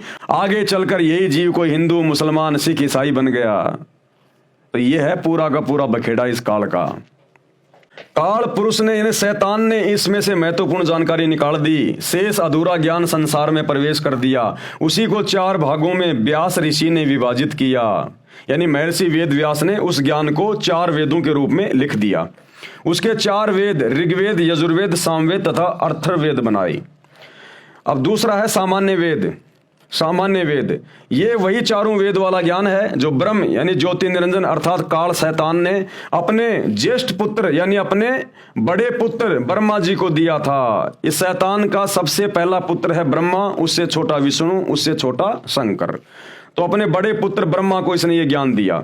ये अधूरा ज्ञान है, यानी 4 वेदों वाला ज्ञान अधूरा है। इसमें से मुख्य जानकारी निकाल ली गई है जो ब्रह्म अर्थात काल ने जानबूझकर निकाली थी। कारण यह था कि काल पुरुष यानी शैतान को भय रहता है कि मानव को पूर्ण परमात्मा यानी अल्लाह कबीर का ज्ञान हो जाए। यदि प्राणियों को पूर्ण परमात्मा का ज्ञान हो गया तो सब इस काल के लोक को त्याग कर पूर्ण परमात्मा के लोक यानी सतलोक में, मुसलमान भाई जिसको सातवां आसमान कहते हैं, वहां पर चले जाएंगे, जहां जाने के पश्चात जन्म मृत्यु समाप्त हो जाते हैं। इसलिए ब्रह्म अर्थात काल पुरुष ने पूर्ण परमात्मा के परम पद की जानकारी नहीं बताई, वो नष्ट कर दी थी।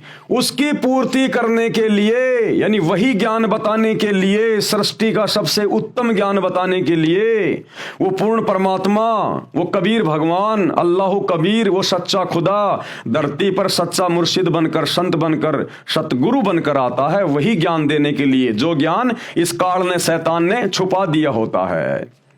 उसकी पूर्ति करने के लिए पूर्ण परमात्मा स्वयं शरीर प्रकट होकर संपूर्ण ज्ञान बताता है, जो आज बता रहे हैं वर्तमान में सतगुरु रामपाल जी।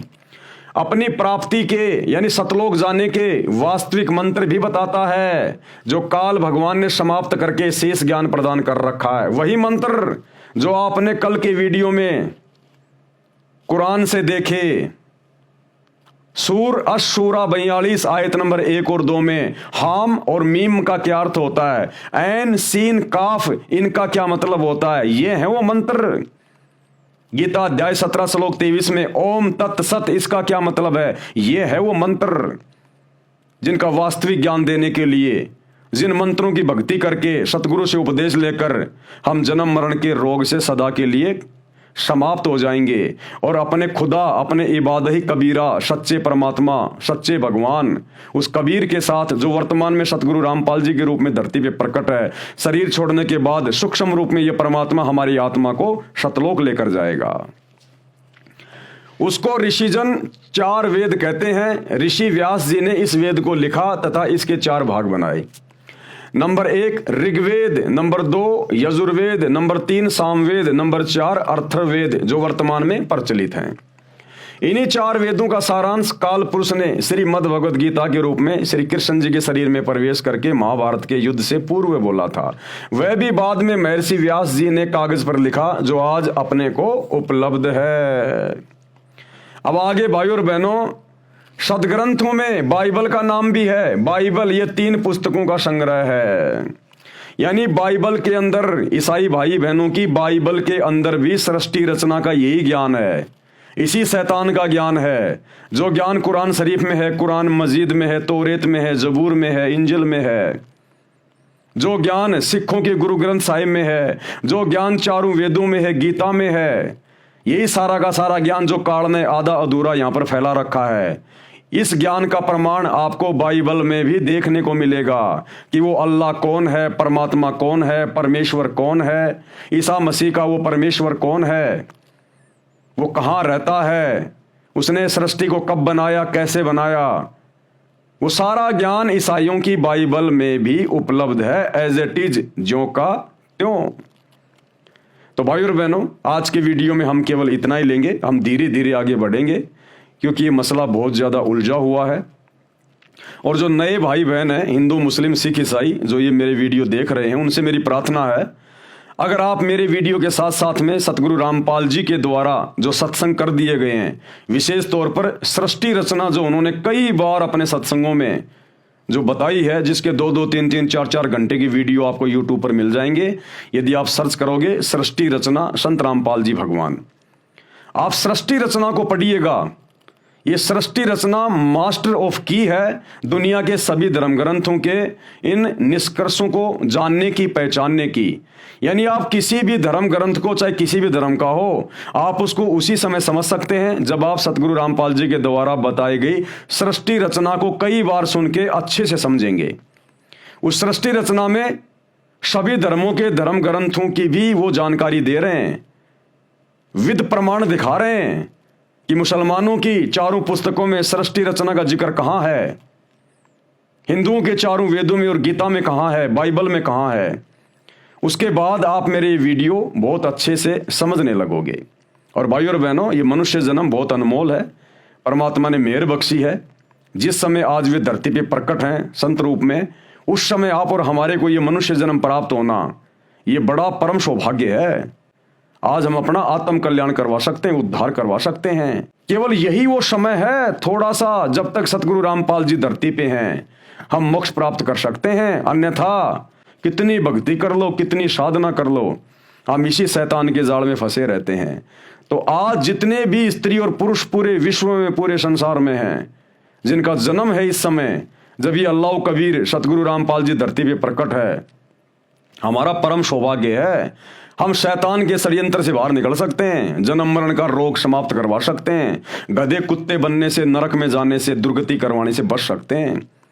तो भले आप किसी भी धर्म में आपका जन्म है, आप निष्पक्ष होकर थोड़ा धैर्य के साथ में और सतगुरु रामपाल जी के सत्संग, विशेषकर सृष्टि रचना को सुनने का, समझने का प्रयास करें।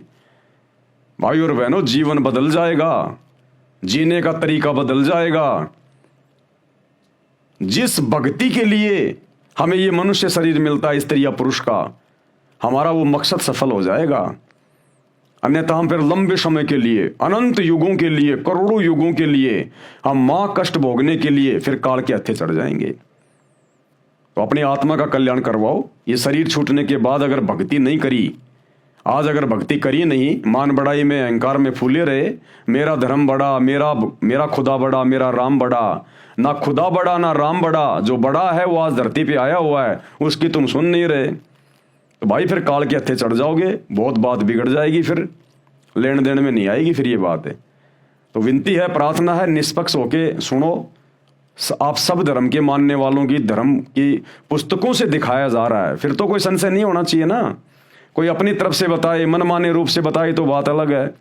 जो गूढ़ ज्ञान मुसलमान धर्म के मुल्ला मौलवी आज तक नहीं बता पाए, जो गूढ़ ज्ञान चारों वेदों से आचार्य शंकराचार्य नहीं बता पाए, कोई पोप पादरी बाइबल से नहीं बता पाया, वो ज्ञान सतगुरु रामपाल जी बता रहे हैं। अरे कम से कम ये सोच के तो विचार करो ये कि ये कौन शक्ति है। कोई बता सकता है? किसी ने बताया क्या आज तक? हिंदू धर्म के चारों शंकराचार्यों को भी चारों वेदों का ज्ञान नहीं है। चारों शंकराचार्यों ने एक एक वेद को बांट रखा है। क्या खाक ज्ञान है उनको।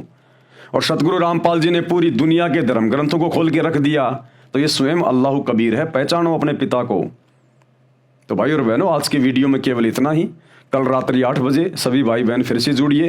तब तक गुरुदेव भगवान हम सबको आज्ञा दें, सद्बुद्धि दें, आशीर्वाद दें। बंदी छोड़ अल्लाह कबीर, सतगुरु रामपाल जी परमेश्वर जी की जय हो।